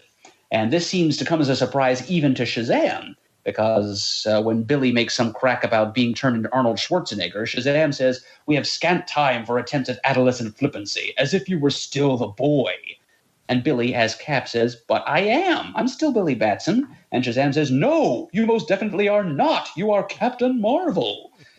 So I guess Shazam is kind of the stand-in for the old school fans' attitude there as to which personality should be dominant. And I also need to bring up, we do get at least a little glimpse of we've done this before and we're doing it again, in the artwork and in the story of that this is not the first time that he's attempted to make a Shazam because pre-crisis happened and he's at least somewhat aware of that. Yes, that's probably my favorite moment in the whole miniseries, actually, where you see inside Shazam's memory and you can see the old Captain Marvel and Junior and Mary standing there, and Shazam says, "That never happened. That is, it did, but now it did not. I must push such memories forever from my mind, for that way lies madness." Mm-hmm. Lovely bit of meta humor there from Roy. And then Shazam reveals, and this is... I get the feeling from your remarks, Ian, that you think pushing Black Adam into this story is one example of the forced storytelling that Thomases are doing. Yep, absolutely. Especially with the way that they decided to do it, with the whole, alternate dimension and all that jazz, and it's just too much complication. Well, one thing that I do think makes some sense is that Shazam explains to Billy/Cap that he has been created specifically because Shazam's first champion gone bad, Black Adam, who has been banished from Earth for years, is going to return soon. Shazam has foreseen it. So at least we get a specific reason why, out of the blue, Shazam has decided to give Billy these powers right here and right now. I mean, that was never really... It was kind of implicit in Cap's original Golden Age origin that it was because Nazis. But here, instead, we have because Black Adam. So it is not just Shazam saying, I just felt like giving you these powers now to start fighting crime. But there is at least a specific reason why Shazam chose here and now to create his new champion, because Black Adam's coming. And so Billy jokes around a little more about how Black Adam's not going to be a problem for him. And then that fateful granite block topples, and Billy cries out in alarm, says Shazam's name, and suddenly finds himself standing outside the subway tunnel. Thinks for a minute that he dreamed the whole thing, but then he cries out the wizard's name again, becomes Captain Marvel, and realizes the powers are his to keep. He tries to fly back to Shazam's sanctum in the subway tunnel and finds only a crumbling brick wall. Yeah, this whole scene with Billy's origin, this scene at least worked for me. I mean, it had the right 80s feel, I think.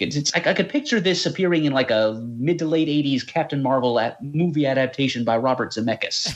Well, it's actually funny that you say that, because even if a lot of this was thrown to the side and not really used again, portions of this do actually feel a bit like the Shazam movie that we actually got with Zach Levy. With the parents' death, and especially here with the subway and all that, there are echoes back to that in some ways. In fact, even Black Adam, you could say, reminds me at least a little bit of the way they use Sivana in the movie, even if it's Sivana and not Black Adam. So it's parallels can be drawn. Oh, yeah. Yeah, well, for the movie, they basically did conflate the characters of Sivana and Black Adam. Right. Yeah, which was not one of the strengths of that movie, in my opinion. But yeah, I definitely agree with your point there, Ian. I saw the similarities between this sequence and what happened in the film as well. And then, speaking of Black Adam, by the end of the first issue, it turns out that Sivana's experiments that he blew Billy's dad's insurance money on do result in bringing Black Adam back from the other dimensional realm to which Shazam banished him, and that ends the first issue. Mandrake draws Black Adam with those pointy ears in issue 1 and issue 2, but by issue 3, they seem to have been de-Spockified a little bit, like back to normal rounded lobes. So yeah, Black Adam enters things, and there's your big bad. That's the end of the first issue. The second issue opens up with the establishment of the super team of Black Adam and Dr. Sivana, which is basically Black Adam planning to conquer the world and taking on Sivana as his slave and underling and advisor in all things 20th century Earth. So they fly out, they take a look at the Golden Gate Bridge. Black Adam is spouting ancient Egyptian at first, which I think is a nice touch. His word balloons are hieroglyphics. But then his wisdom of Zehuti, he's got a different set of Shazam elders than Captain Marvel does, allow him to learn English instantly. And so it's much easier for him and Sivana to communicate after that. It's just a writer's convenience, call it. And so this ancient Egyptian Black Adam, this is the Copper Age Black Adam, and he's much bigger and badder than any portrayal of the character prior to this.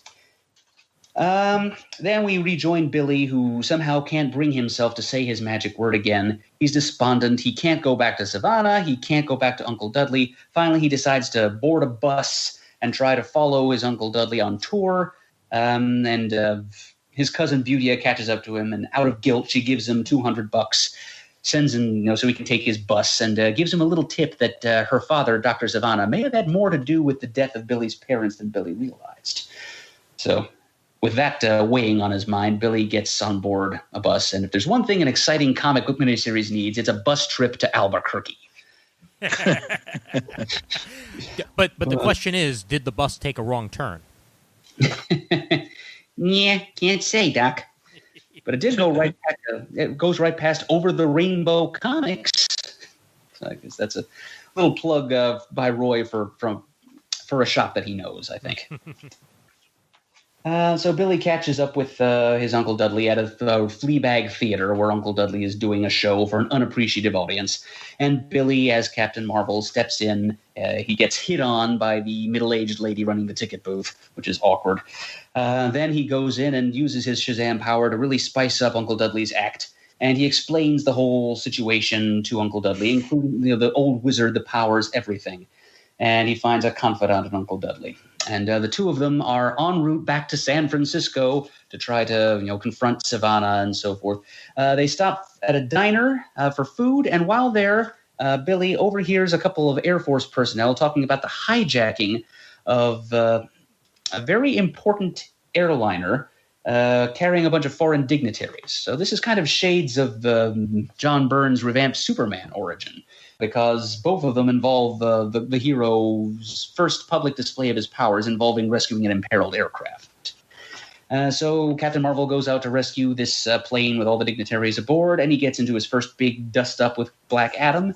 They prove pretty evenly matched, but then Black Adam's edge proves to be that he's willing to fight dirty. He's willing to just kill all of the people he's kidnapping to get to Captain Marvel, and Captain Marvel's just too noble and won't allow that to happen, so he lets Black Adam escape.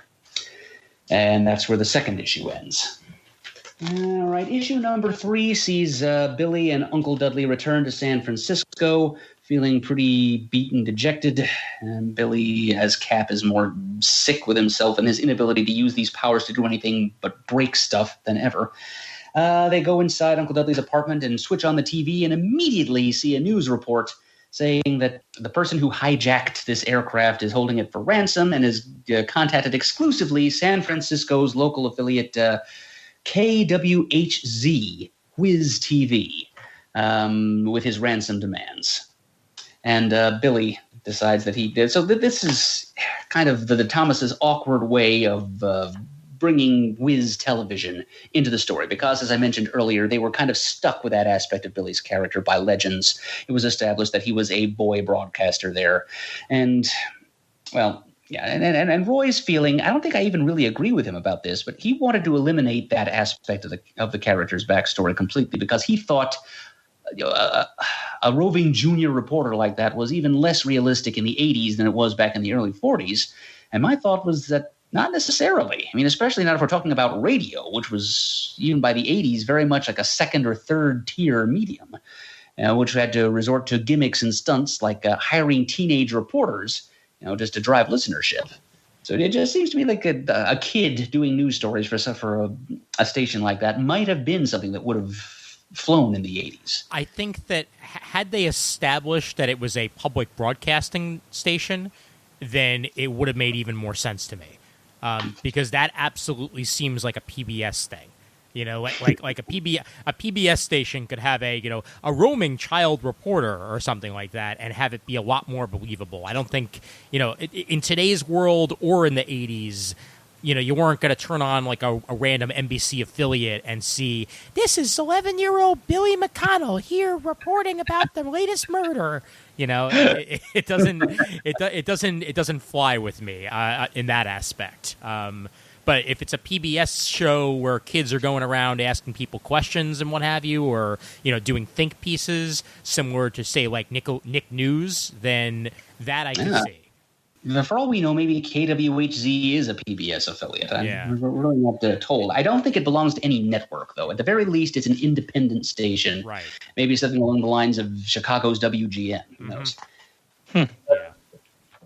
But anyway, whatever they are, Billy shows up at their offices in the Pyramid Building, another nod to the ancient Egyptian heritage of Captain Marvel in San Francisco, and he meets with station manager Emily Fickert, who is pretty clearly a takeoff on the Andrea Martin's character Edith Prickley from SCTV.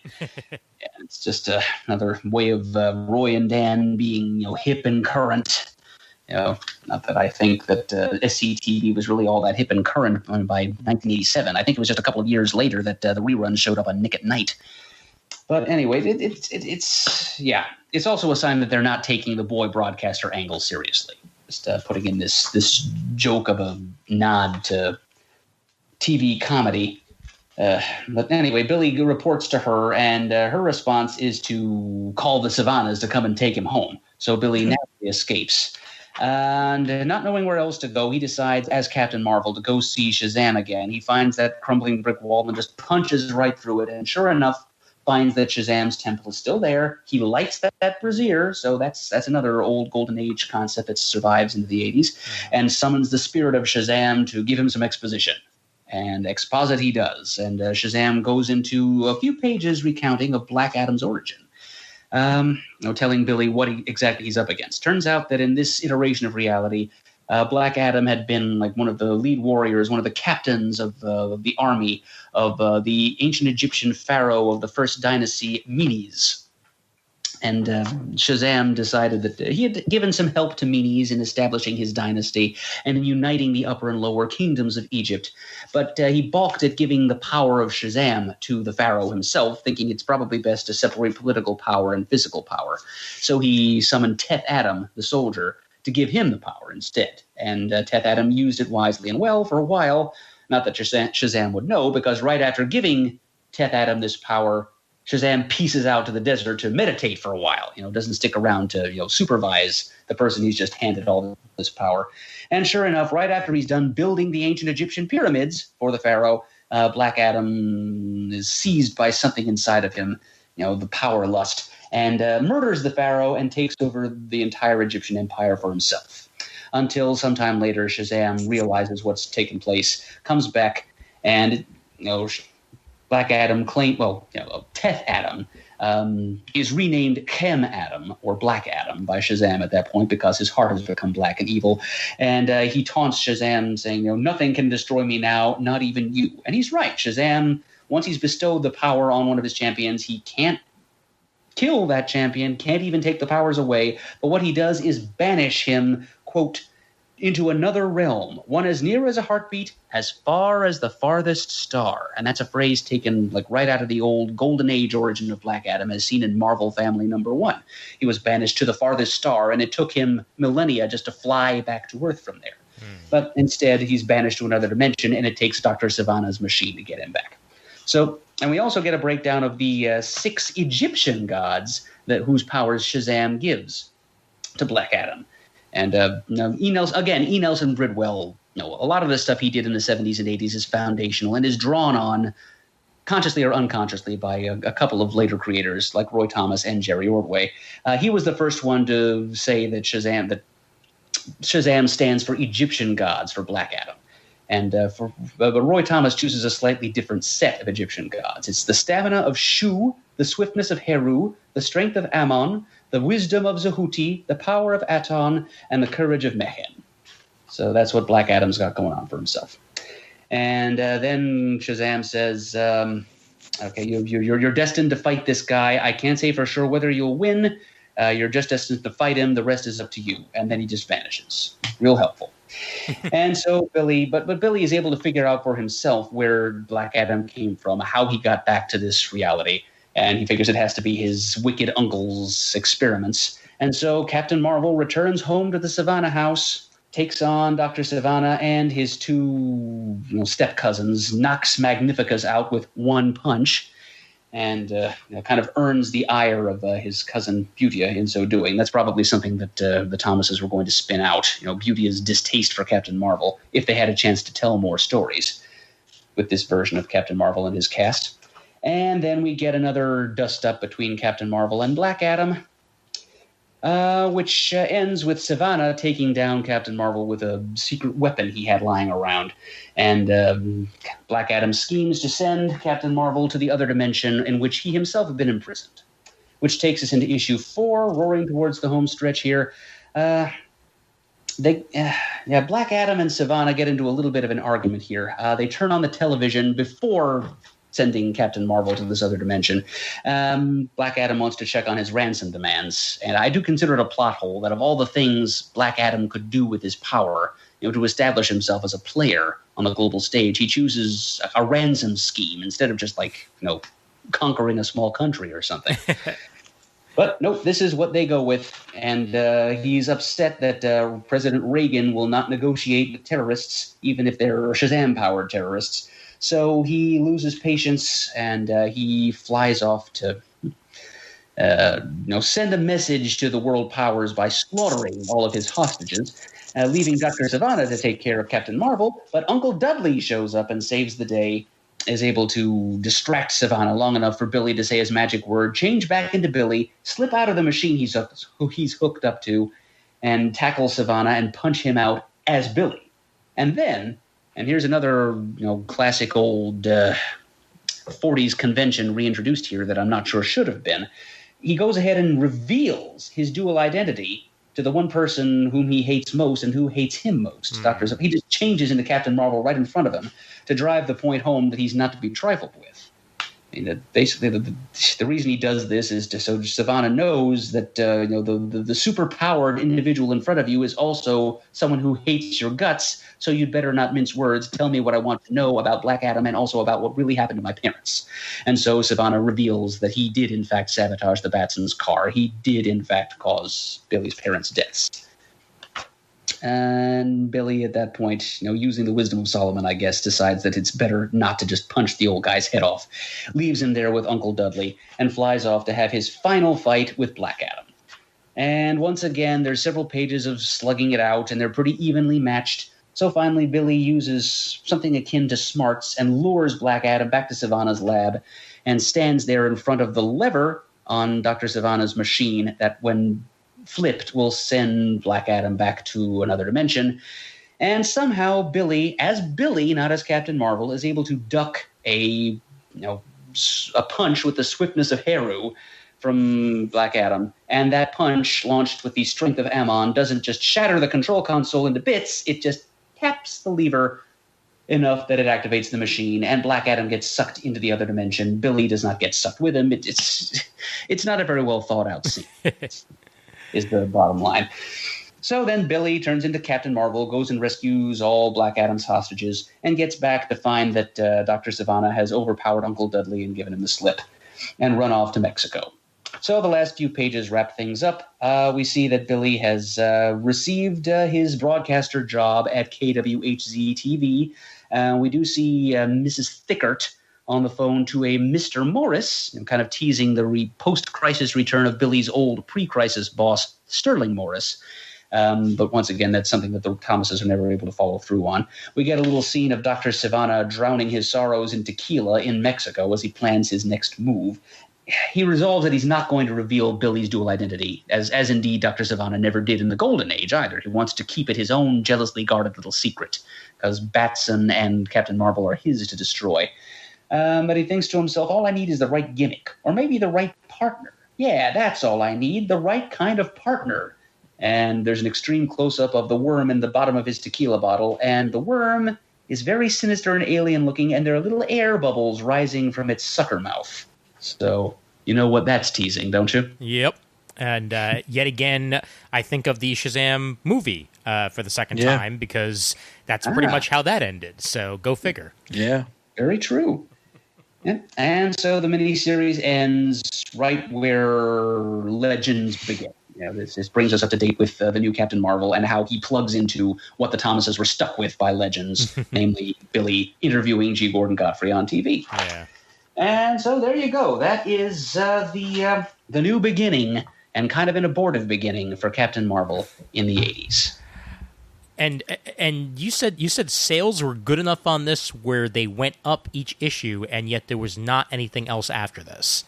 That is correct. There was expected to be, there was supposed to be. As a matter of fact, there very nearly was. There's a whole long, tragic story behind this, the full details of which I don't have. Mm-hmm. I think there was an article in some early issue of tomorrow's volume of Alter Ego magazine that might have got into more detail about it. But apparently, Roy Thomas, he was all set. He and his wife, Dan, were all set to do an ongoing series. There was supposed to have been one. He was promised one. But somehow it never came to pass. Thomas later reported that they passed the thing off from artist to artist. Apparently there's a full 2 issues worth of completed pencils by artist Todd Smith that exists somewhere on a shelf or in a drawer but never saw print. But they passed it to a few different artists, many of whom were, in Roy's opinion, too inexperienced and was lacking in talent and or polish to pull the thing off.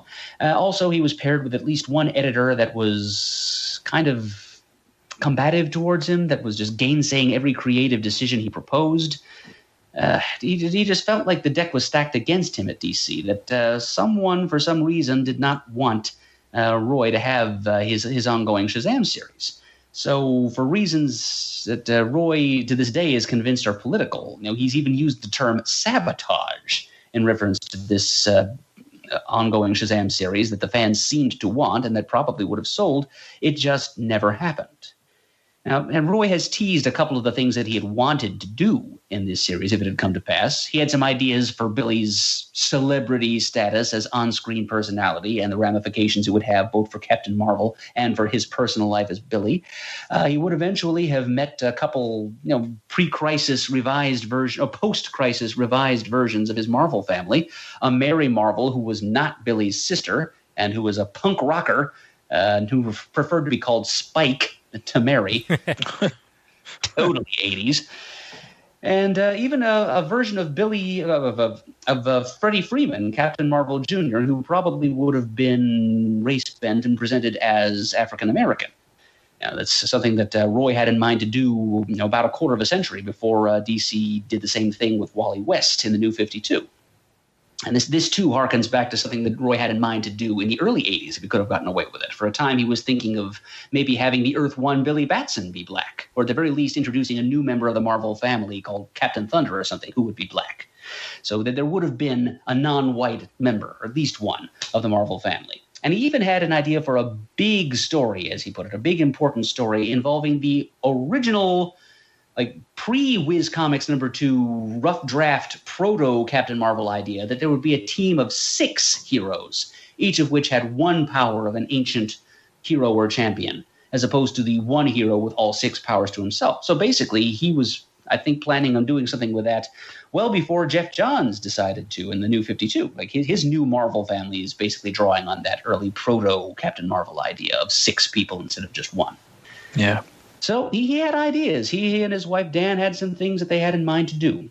And most of them they did not get the chance to do. And it's I mean, I'll agree with you, Ian, this miniseries is not all it was cracked up to be, but yeah. Still, I would have liked to see the Thomases take it a few steps further, see what would have come of it. We did get to see them take it one step further, however, taking us to the next Copper Age Captain Marvel story we're going to be talking about here, in the pages of Action Comics Weekly. Issues number 623 through 626 in the fall of 1988. This was during the time when Action Comics was a weekly anthology series in which Superman, its traditional inhabitant, had been reduced to a 2-page centerfold comic strip kind of thing, and a bunch of other, a rotating bunch of other characters were put in there. It's kind of akin to things like Adventure Comics or World's Finest Comics in the 70s. So the Roy and Dann Thomas got to write one more story of their Copper Age version of Captain Marvel, the same version seen in this miniseries we just got done talking about, in cooperation with the artist Rick Stasi. And it's just a 4-part serial. There's 4 7-page chapters, 28 pages in all. It probably would have been like a 2-issue arc in the Shazam ongoing series that never happened. And it involves Captain Marvel in San Francisco stops a robbery of an armored car by members of a white supremacist organization called the Sons of Valhalla. And in the course of stopping that robbery, Captain Marvel quickly and reflexively thrusts out his hand to stop a bullet being fired by one of the gunmen, and it blows up in the gunman's face, killing him instantly. So poor Billy, for the second time in 2 years, is saddled with the knowledge that Captain Marvel caused somebody's death. Now, fortunately, he gets over it a little more quickly than he did in Legends, but he just flies away from the scene, goes home to Uncle Dudley, and as soon as he gets in, he gets a call from his boss at Wiz TV telling him to go play Media Vulture and go interview the daughter of this guy that he had just accidentally killed moments earlier as Captain Marvel. So Billy, kind of numb with grief and guilt, he goes, he just does as he's told and interviews this girl and learns that her father, whom Billy just accidentally killed, was an Okie farmer whose farm had failed, and the family moved to California, where her father fell in with this group of neo-Nazis who somehow convinced him that, quote-unquote, the Jews are responsible for their farm failing. And he was desperate enough to believe that and fell in with them, and he paid the price with his life. And she tearfully tells Billy that, A, she blames Captain Marvel for his death, and B, if only someone could prevent my little brother Dwayne from going to neo-Nazi summer camp and falling in with these people and making the same mistake my dad did. And Billy, just kind of raging with teenage hormones between attraction to the girl and intense guilt for what he had done to her father, he volunteers to impersonate her brother Dwayne and take his place at this summer camp for white supremacists.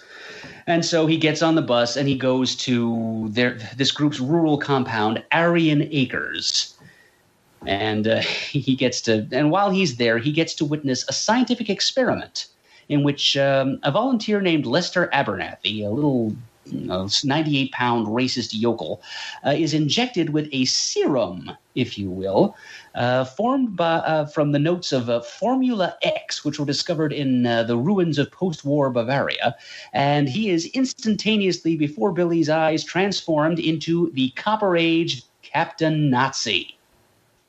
That's right, another classic version of Captain Marvel's Rogues Gallery. This time he's Captain Neo-Nazi, though. He is 100% American and 100% racist ratbag. And he has the typical power set. He can fly. He has super strength. And the members of the Sons of Valhalla looking on describe his powers, kind of as a take on the power of Shazam. They describe his powers in terms of various Norse deities. Like instead of the strength of Hercules, he has the strength of Odin. He can fly with the speed of Sleipnir, who is Odin's magic six-legged flying horse. He even has heat vision, which no other version of Captain Nazi before or after has ever had. He has like the heat vision of Surtur the fire demon, as they describe it.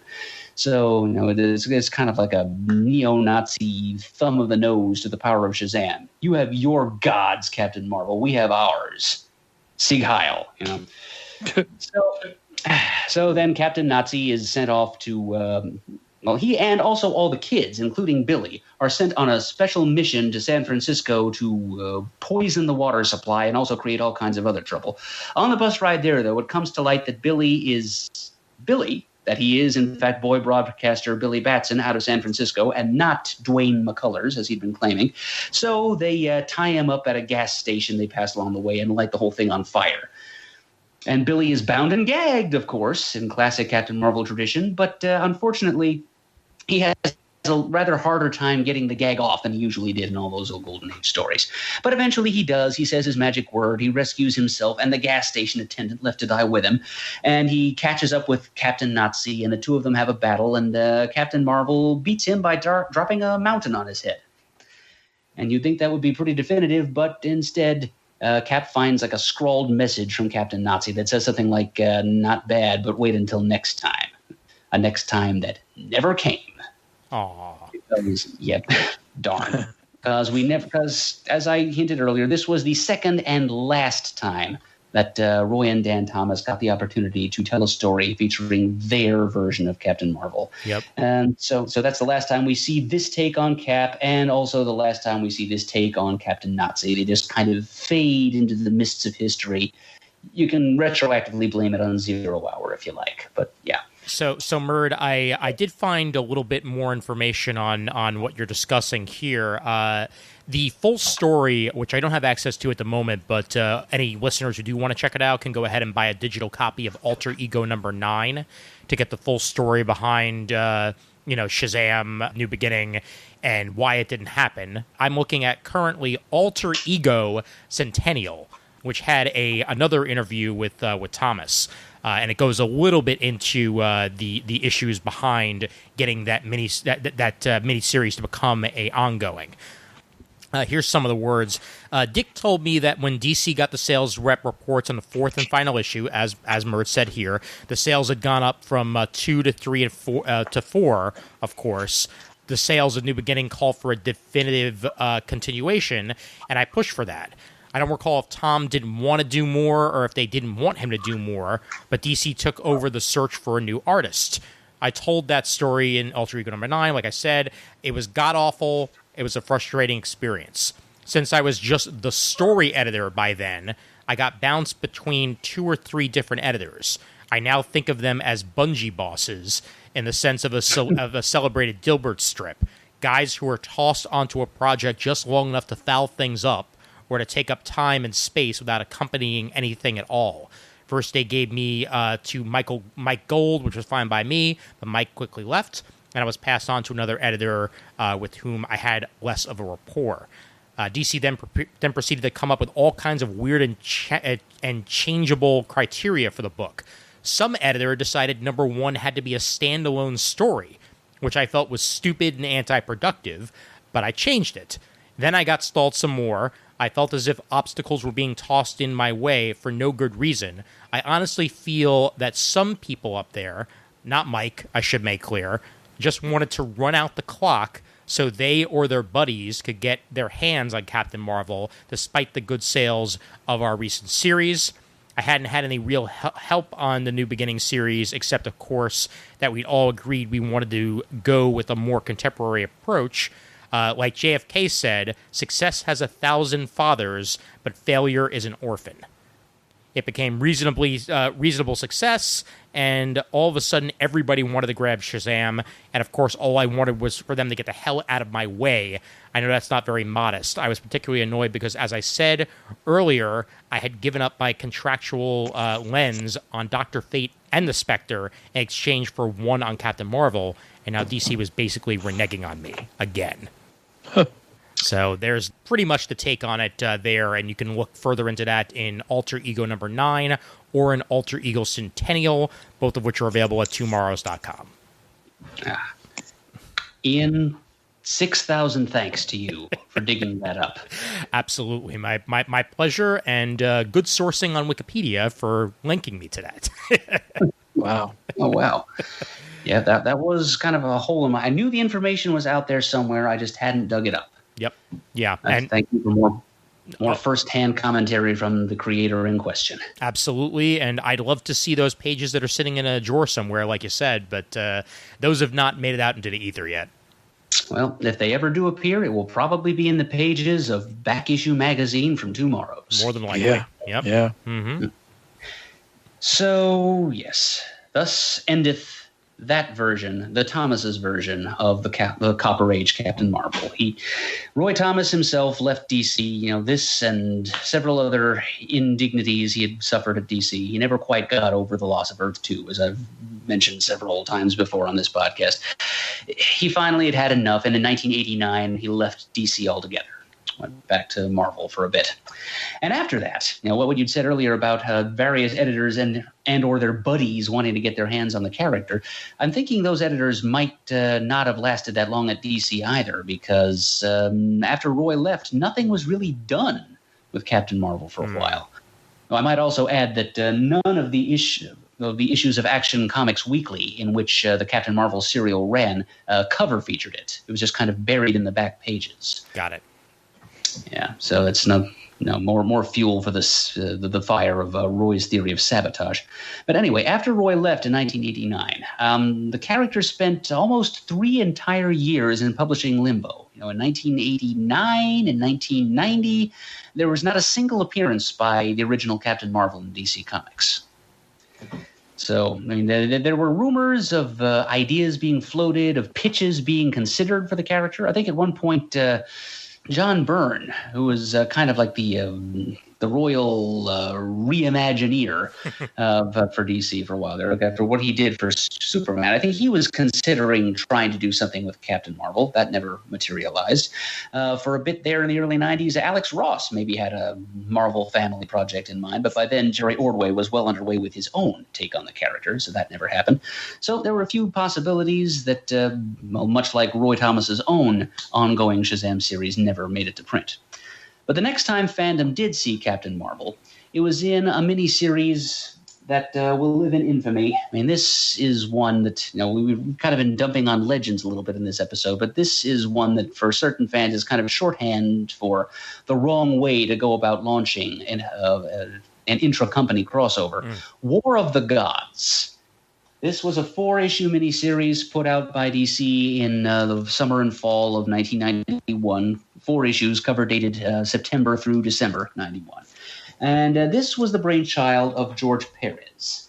It was conceived by Perez as originally it was going to be just a Wonder Woman story. It was going to be his big swan song as the creator of the Wonder Woman ongoing series. He felt that DC was not doing enough to celebrate Wonder Woman's 50th anniversary, which was happening in 1991, and he wanted to try to throw more more of a spotlight on that, as well as say farewell to the character personally. And he managed to talk DC editorial into expanding War of the Gods from just like a Wonder Woman arc into a big universe-wide crossover. And he subsequently got kind of annoyed with DC editorial for not promoting it better. You know, they already weren't promoting Wonder Woman's 50th anniversary very well, so no great surprise. But anyway, the DC editors, I think, many of them decided to back a different pony as in the form of Armageddon 2001 as like the big banner crossover event of 1991. That was like the annuals crossover of that year. War of the Gods was a miniseries with a lot of tie-ins. It was all told a 25-part story, 4-issue miniseries, and 21 bannered and numbered crossovers. Some of them were missing the banner or the numbers. Some of them got the numbers wrong.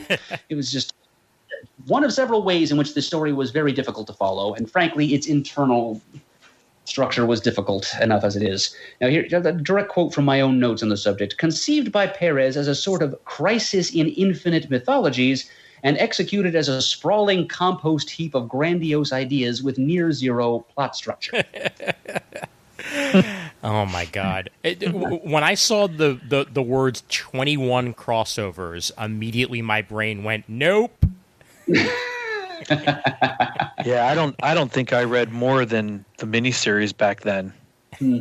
Maybe a few of the crossovers and books I was collecting, but I'm sure I didn't read all those. Oh my God! Yeah, well, even just reading those 4 issues is enough of a slog. Let me tell you, because I did reread them. I read them years ago. I think the main reason I bought them was because I learned that Pariah of Crisis on Infinite Earths had an appearance, and he does, a fairly important one. So it's kind of a distant Crisis tie-in, and I bought it cheap pretty early on in my career as a collector, and I did indeed have a hard time following along with the whole thing. Written by Perez, and similar to the Infinity Gauntlet miniseries that was coming out at about the same time, it began with Perez interior art and ended with a lot less Perez interior art. The guy overextended himself a little bit, I think, and he had to bring in other artists to help him along. So the basic thrust, and there's so bloody much happening here. But at the heart of the title conflict, the sorceress Circe, as part of a revenge scheme against Wonder Woman and the Greek gods to whom she is related and whom she feels wronged her, she uses very old magic that she got from like the primal night goddess Hecate, who is her patron here. She is able, and she steals all kinds of relics from different world mythologies and conjures up a very large, potent, and complex spell to incarnate all kinds of different mythological figures from all kinds of different mythologies. Most importantly, she conjures into being the Roman pantheon. You know, you usually think of the Greek and Roman gods as being just the same gods with different names. In this miniseries, they are very different groups of gods, and they get into a turf war over the realm of New Olympus. And each pantheon, Greek and Roman, in issue number 1 of this miniseries, recruits a champion to fight on their behalf. The Romans try to recruit an old character named Son of Vulcan, who is actually an old Charlton Comics character, on whose series Roy Thomas, there's that name again, submitted his very first published comics work on this Son of Vulcan character back in the 60s. So they try to make him their champion, and when he flatly refuses, they basically cast him into the underworld, and they find another willing champion whom they're more easily able to control, Captain Marvel. Because after all, a couple of the gods on whom he calls for power are Roman deities. Hercules, Mercury. Atlas can go either way. But then he's also got the Greeks, Zeus and Achilles. So there's kind of an internal conflict for him here. Meanwhile, the Greek pantheon chooses Wonder Woman, of course, as their champion. And Wonder Woman is kind of forced into battling Captain Marvel, who is basically being mind-controlled to battle her. That battle is kind of a non-starter because it's broken up. Son of Vulcan shows up. He's determined to break all of this up. He, more than almost any other character in the DC universe at this point, understands what's going on. Certainly more than anybody reading it, he understands what's going on. And so he breaks up this battle and actually uses magic lightning to throw Captain Marvel out into dimensional space. And as it happens, he crashes into one of the 21 crossovers we mentioned earlier. That would be the acronymic Legion series, Legion, Legion 91. number 31. And then the deal with Legion is that it's like it's supposed to be the like primordial 20th century ancient incarnation of the Legion of Superheroes. It's like it's like the ancient evolutionary forebear of what would be the Legion of Superheroes in the 30th century. It's a 20th century group of basically interstellar rent-a-cops who are available for hire to keep the peace in sensitive areas. And one of the operatives of Legion is Lobo, and he's sitting and drinking in a bar somewhere when Captain Marvel comes crashing through the roof, and of course the two of them get into a big fight. Yes, I was able to read this crossover. It's thanks to Matt. I have to give thanks to him because you guys were saying how you didn't think you ever read more than the 4-issue miniseries. I really, with one exception, I had only read the 4-issue miniseries myself. But Matt, back during his library binding phase, he went to conventions and bought up all the different crossovers for a bunch of different major Marvel and DC events, Acts of Vengeance and so forth. Sure. He actually put together a library-bound volume of War of the Gods. Wow. So I was able to go to the CGS studio and read Legion 91, number 31 for that Cap Lobo fight. I read the Legion 91, which in my head is called Extreme Legion 91, number 31, because it was in your notes here. It was on the DC Universe app, and just watching Cap versus Lobo was a delight. Because Cap's there all gee-whiz and innocent, and Lobo is the bastich that he always is, and it's completely worth it for that. Yeah. So it was written by Alan Grant, and he's very much in the Giffen DeMatteis headspace with the character, and so it's totally the Captain White Red, golly gee Willikers version of Captain Marvel. Yeah. Not at all the Thomas's version. And he's up against a character who's like an even more depraved version of Guy Gardner in Lobo. But by the way, I see in your notes here, Murd, so DC didn't outright buy Captain Marvel until 1991? Oh, yes, that's right. Thank you for reminding me about that, Ian. Yeah, that's another significant thing here, maybe. Maybe another reason why Captain Marvel spent a couple of years in limbo after Roy Thomas left is because DC did, as you said, Ian, they did not own the Fawcett library of characters. They continued to license them from whichever media conglomerate happened to own them at that point. They've been passed around a couple of times. But then in 1991, the year War of the Gods happened, DC finally went ahead, pulled the trigger, and bought Captain Marvel, his Marvel family, I Was the Invincible, Minuteman, Spy Smasher, and so on. Wow. So they were available for use. Like all of them were available for use by Jerry Ordway just a few years after this. But their first use of that new ownership was to throw Captain Marvel into the middle of this big, massively mythological mishmash that is War of the Gods. Wow. So, Cap and Lobo have their little dust-up. Then a whole bunch of other stuff happens in issue number 2, and at the very end of issue number 2, Copper Age Black Adam shows up again. He creeps back into the DC universe from that other dimension where he had been banished again at the end of the Shazam miniseries. I think... I remember if it was if Son of Vulcan was responsible for that too, or if Cersei was. But anyway, the point is Black Adam is back, and he's a loose cannon. And I guess the wisdom of Sahuti clues him into what's going on. And this is the one crossover that of the War of the Gods that I actually own and had read. And I think I picked the right one. I found this at an Atlantic bookstore here in Stone Harbor years ago, before I think I owned the War of the Gods miniseries. It might even be the reason why I ultimately bought the War of the Gods miniseries. But this is Suicide Squad number 58 by John Ostrander and Kim Yale, pencils by Jeff Isherwood. And it is basically about Black Adam. He shows up at what the Suicide Squad was then using as a temporary headquarters, the Institute for Metahuman Studies. He's wearing a sharp-looking black suit and tie. And he's just got this great air of menace about him. The way he's drawn and the way Ostrander and Yale write him, he kind of reminds me of a figure from like an old 30s movie set in like a mysterious Middle Eastern locale, like in the Casablanca or the Casbah or something. This is almost like a Karloffian, just... his appearance and his manner. And he recruits the Suicide Squad to help him in invading Cersei's stronghold in the Amazon jungle. Just going straight to the heart of the problem. And it's kind of the first time that Black Adam was written with anything like a modicum of nuance and nobility, as he's written in this story, and also in the main miniseries, where he becomes a little bit more sympathetic. Suicide Squad in general, as written by Ostrander, it's one of the best reads to be found in 1980s DC, and I encourage anyone to collect as many issues of it as you can, although I understand that they've been a little harder to come by in the years since the movie came out. Sure. Anyway, we leap from there back into the miniseries. In issue number 4, different members of Shazam's group of elders begin mysteriously disappearing as the miniseries wears on. And eventually we learn that it's again Son of Vulcan working behind the scenes with a little bit of help.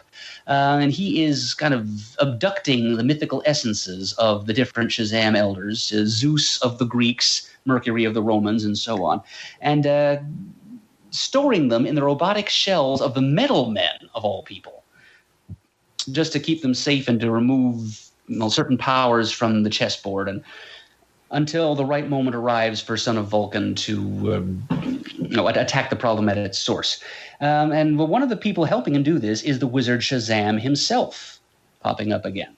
And so they managed to get their hands on the body of Billy Batson, who's been rendered comatose after his encounter with Lobo, and Black Adam himself after his ultimately failed attempt of besieging Cersei's headquarters in the Amazon.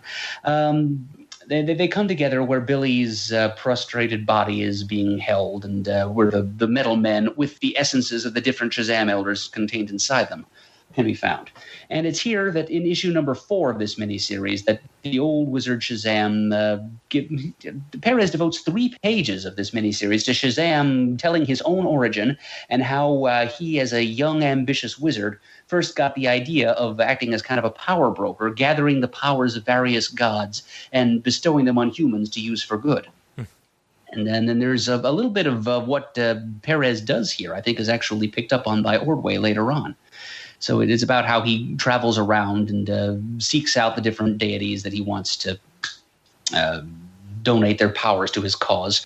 We also learn that the reason that Black Adam has Egyptian gods' powers is because the evil Egyptian elder god Set corrupted the spell that Shazam tried to cast on him, which not only resulted in his being empowered by exclusively Egyptian gods, but also turned Black Adam evil.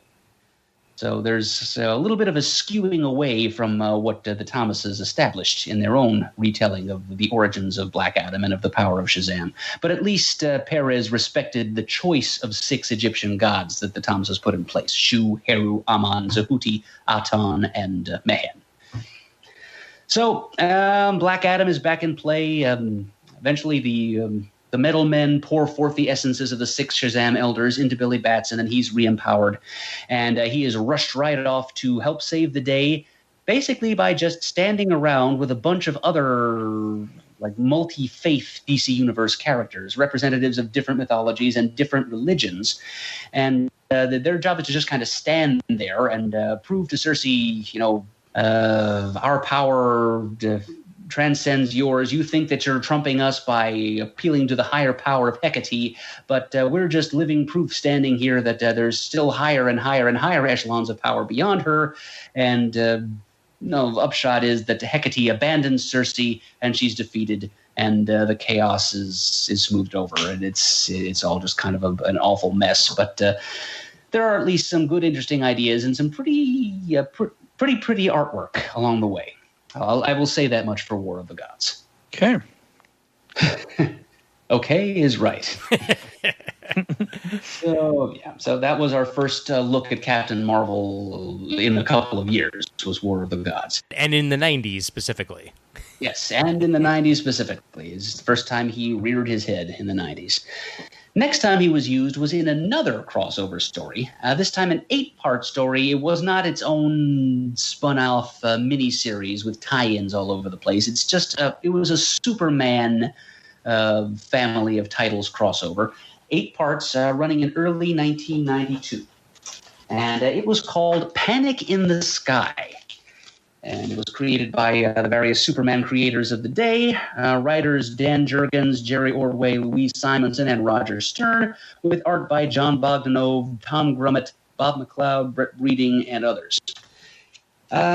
So, yeah, if I can just... I'm opening up my trade here, and a fun look into the personal files of Adam Murdoch here. My trade of Panic in the Sky, I believe, is the first trade paperback I ever bought. Wow. Wow. Yeah, I ordered it out of one of those old American Entertainment mail order ads you used to see in the comic time.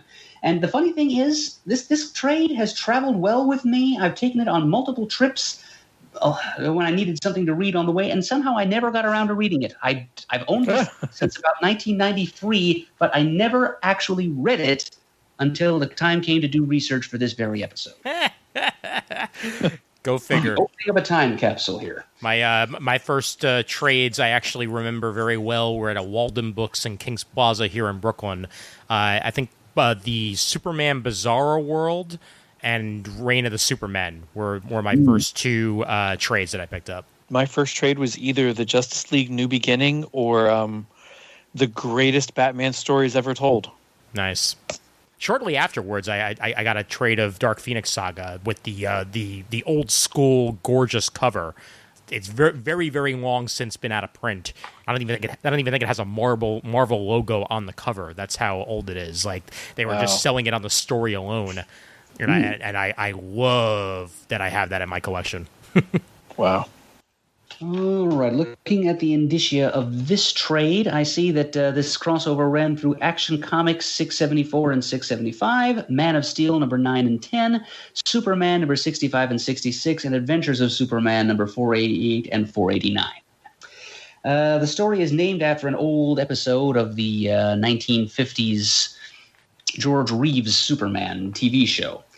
And the basic premise here is that Brainiac, and this is the early post-crisis version of Brainiac. You may remember that the post-crisis Brainiac was actually an Earthling, a carnival mentalist named Milton Moses Fine, who merged with the intelligence of an alien Coluan named Vril Dox to become a completely new and kind of lame version of Brainiac.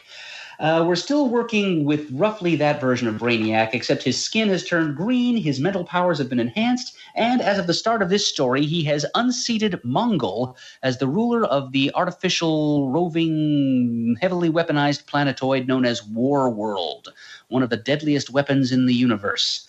He's gotten control of War World, and he's heading straight for his home planet Earth to settle a score with Superman. Now, Superman gets wind of Brainiac's impending arrival, and he sets out to recruit a bunch of Earth's heroes to put together a kind of a preemptive strike force. Like, there's going to be a group of heroes that'll stay behind to protect the home front, and a bunch of others will be the away team to invade War World. And Superman goes out and he gathers up people like Wonder Woman and Aquaman, but... Then this is happening in Superman number 65, which is Second Strike, or part 2 of the story, written by Dan Jurgens. And we see there's an establishing scene in a town labeled on a large convenient billboard as Fawcett City. So there you go. That name has crept back into the DC canon after Roy Thomas and his wife had tried hard to banish it and given Captain Marvel a new and more realistic hometown. But instead, he's right back in Fawcett City. And Fawcett City is just like white bread Hicksville, USA. You see a guy in a string tie and a white fedora in 1992 standing there reading the Daily Star and saying, "Yep, sure is something about this alien war thing." And then a couple panels later, you see Captain Marvel flying by saying, "That War World sounds pretty darn dangerous." And significant to note here, Captain Marvel is drawn for the first time in current continuity since the early 40s with that jacket flap back on his costume. And there it would stay. And even Jerry Ordway would keep it on as an element of Cap's costume in his work in the mid to later 90s. But yeah, Captain Marvel appears, and he's thinking to himself, "I heard on Whiz Radio that Superman has asked the world's greatest heroes to gather in Metropolis. And when Superman calls, you just gotta listen." So Captain Marvel invites himself to this gathering of heroes because apparently Superman didn't think highly enough of him to invite him. And I just see that as a slap in the face to Cap. And for the rest of this crossover, Cap is around, and similar to that Legion crossover with Lobo, he's being written in full Giffen DeMatteis, BWAH-HA-HA, golly-gee-whizzing mode. As that, I was talking earlier about the VHS versus Betamax conflict of the two competing brandings of Captain Marvel in the 80s. It's obvious which one won out here. By the early 90s, all traces of the Thomases revamp had been swept under the rug, and we're left with what Giffen and DeMatteis gave us in Justice League. And indeed, Captain Marvel gets to touch base with some of his old Justice League buddies here, particularly Guy Gardner. For some reason, he stays close to Guy Gardner's side for most of the remainder of the crossover, mainly so that Guy can dunk on him over and over again, calling Captain Whitebread again. But eventually the away team does get itself into space. They battle alien drones, they battle alien soldiers, they battle their fellow Earth heroes who have been possessed by little headgear things that are dropped on their heads by Brainiac so that he can mentally control them. So the heroes are up against each other and also the forces of Warworld. It's a bad scene. Captain Marvel does have a pretty cool scene in the bowels of Warworld somewhere where he's fighting back-to-back with Kirby's Forever People. He starts to be overwhelmed by alien monster soldiers, and the Forever People, they're about ready to flee when they just see Captain Marvel going down, and they think that he's too noble and they just can't desert him like that. So they touch their mother box and say their own magic word, Taru, and we get a team-up between two classic DC incarnate ego ideals of idealistic teenage characters, Captain Marvel and the Infinity Man. It's neat to see the two of them fighting side by side, and Captain Marvel makes some crack about how he can handle this society of monsters. Society of monsters, monsters. Sure. There you go.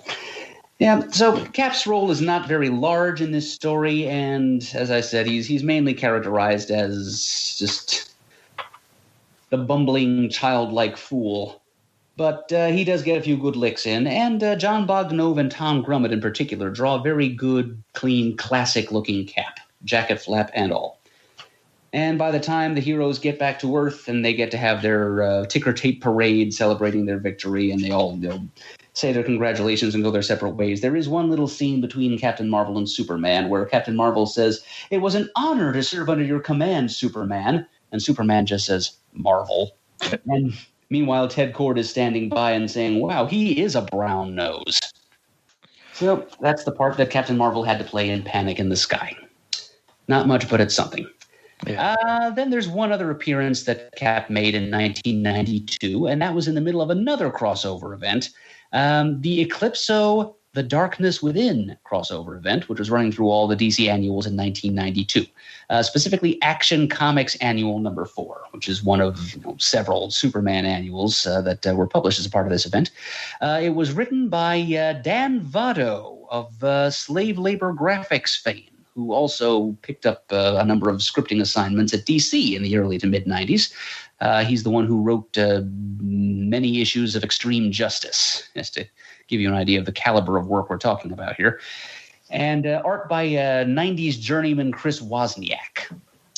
In this part of the Eclipso The Darkness Within story, Eclipso, the point of the Eclipso crossover is that the ancient vengeance god Eclipso, and this is the first time we learn that this is the true nature of Eclipso. Prior to this, it had been assumed that Eclipso was just like the Mr. Hyde evil personality of scientist Bruce Gordon. And we learn in this crossover that he is so much more and so much more frighteningly powerful than anyone ever suspected. He begins a campaign of using like a whole slew of black magic diamonds to possess various heroes, villains, and everyday people throughout the DC universe. Anyone who happens to think an angry or vengeful thought while holding one of these diamonds becomes possessed by Eclipso. Now, Eclipso is bound by the rules of the diamond to carry out whatever revenge fantasy the possessee happened to be entertaining at the time of possession before Eclipso can fully take over that body. But once that's taken care of, the body is Eclipso's to command. He manages to possess the entire coastal community of Crater Bay. And Superman is, for whatever reason, is personally affected by this. All these innocent people in this stupid little town he actually makes the very bad decision to go to Crater Bay and offer himself up to Eclipso in exchange for the freedom of all these citizens. And Eclipso's like, yeah, sure, Slick, whatever you say. That's a ticket. Here, have a black diamond. And so Superman falls for it, and he becomes eclipsed, and Eclipso suddenly has possibly the most powerful being on Earth in his thrall, and he still didn't let go of all the local yokels in Crater Bay. Now, Superman, I'm pretty sure that in 1992, Superman was part of the Dan Jurgens Justice League. Am I right about that, Shane? I believe so, yeah. Okay. Which would have, I think, wasn't that when they started with the Justice League Spectacular, a cover with Superman on one side and Wonder Woman on the other, respective JLA teams? Yes. I'm sure I have a copy of that Spectacular somewhere. But I remember the big deal was that Superman was finally a member of the Justice League again, and Dan Jurgens has got him. Now, apparently with him at that point were BWAH-HA-HA leftovers, Booster Gold, and Fire and Ice. And Superman shares his plan to go surrender himself to Eclipso with them, and they all think it's a really bad idea, but you don't tell Superman that in so many words. You just let him do what he's going to do. But Ice, of all people, has the good idea to put a failsafe in place, so she gets in touch with an old former Justice League teammate as their secret weapon, and of course that turns out to be Captain Marvel. In fact, you see Captain Marvel trying to put an eclipsed Superman in a headlock on the cover of Action Annual number 4. The cover is drawn by Joe Quesada and Jimmy Palmiotti, in fact. So Captain Marvel shows up right after Superman is eclipsed and tries to neutralize him. Dan Varro, to his credit, he doesn't do a whole lot to characterize Captain Marvel. He doesn't get into Captain Marvel's headspace, doesn't go into any specifics about his status quo, no name drops of Fawcett City or Mary Marvel or any of that stuff. Now, Cap is really more of a plot device than a character here. But to Varro's credit, he does write Billy Batson's voice coming out of Cap's body believably. It's not the golly-gee-willikers version. He tries to make Cap or Billy's voice coming out of Cap sound more like a more or less normal young teenager of the time. Only one gee whiz slips through. Most of the other dialogue is more passably realistic for a kid that age. So Captain Marvel tussles with Superman under Eclipso's power.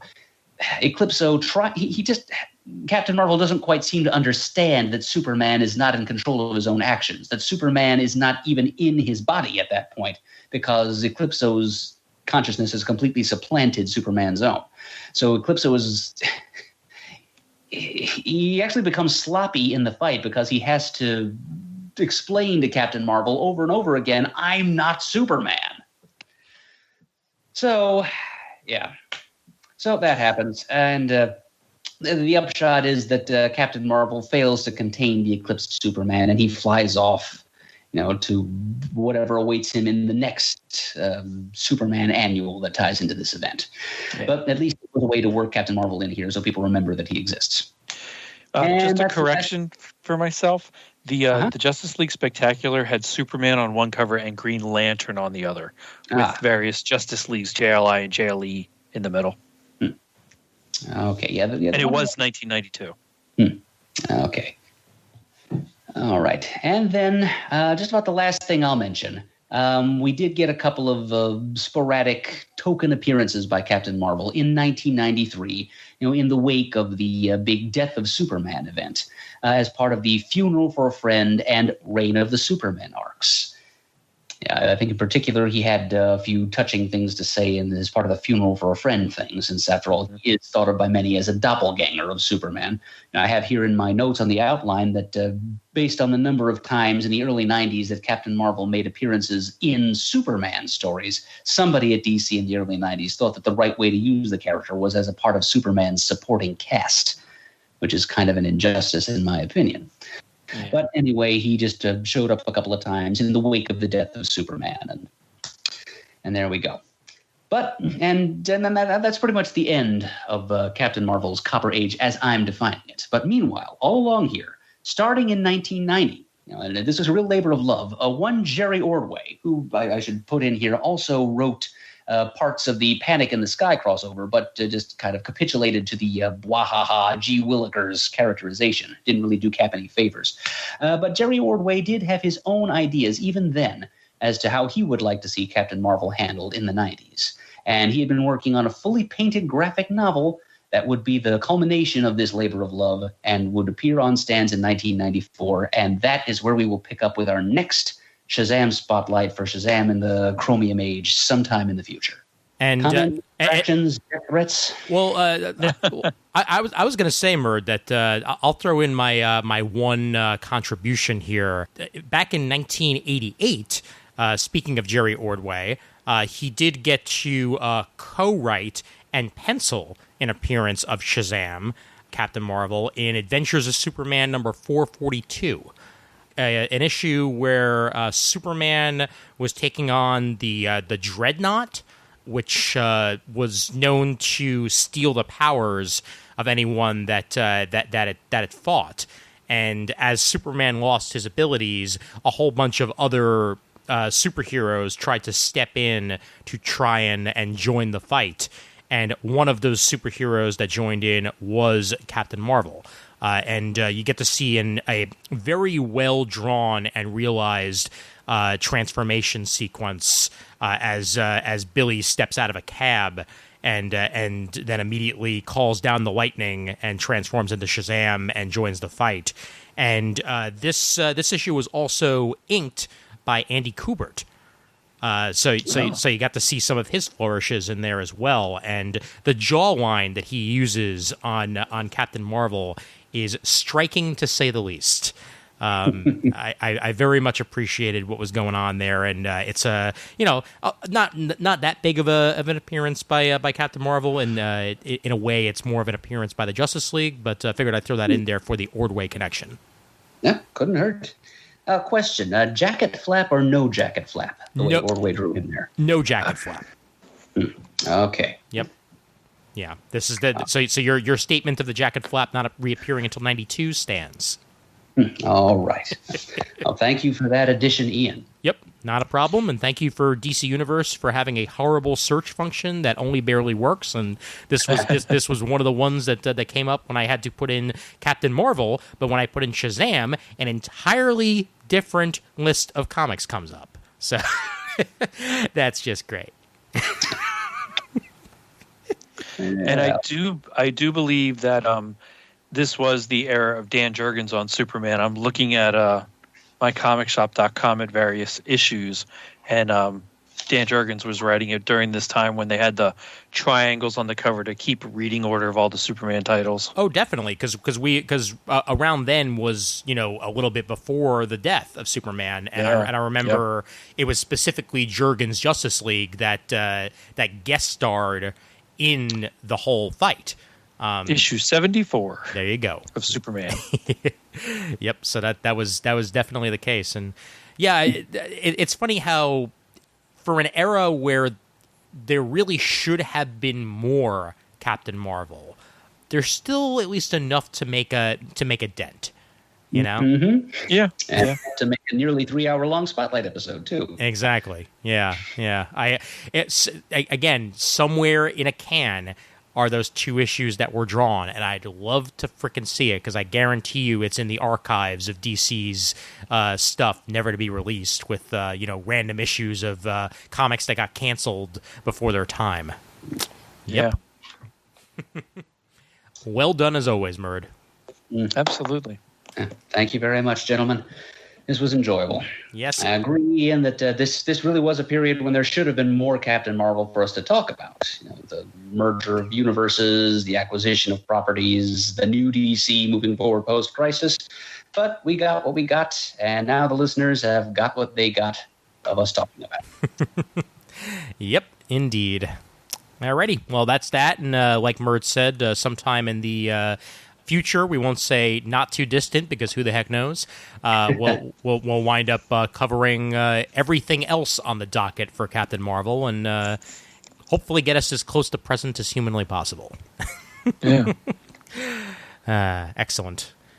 Alrighty, so that's that, and yeah, just a note, a programming note for you folks out there that Unless things change, we're going to be taking an off week after the release of this episode, just because I'm going to be away in Albany enjoying the last of the summer, and we still don't have full access to the studio with all the things happening and what have you. So we're just going to go ahead and put a skip week into that. So if you're wondering, hey, what happened to Comic Geek Speak? Where'd it go?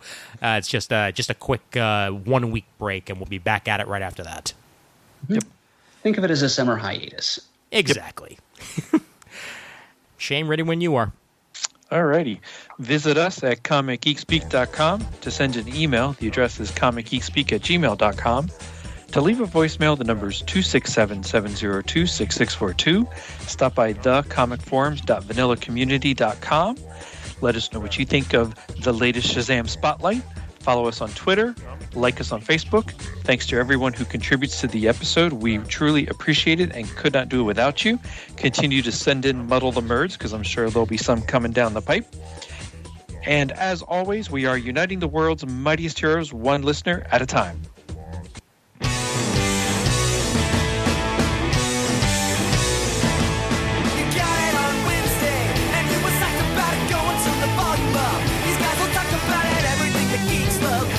Laser beams, opinions like the seasons on everything you read in comics, movies, games, toys, artists, comic geek speak, comic geek speak, comic geek speak, comic geek speak, comic geek, uniting the world's mightiest heroes. This is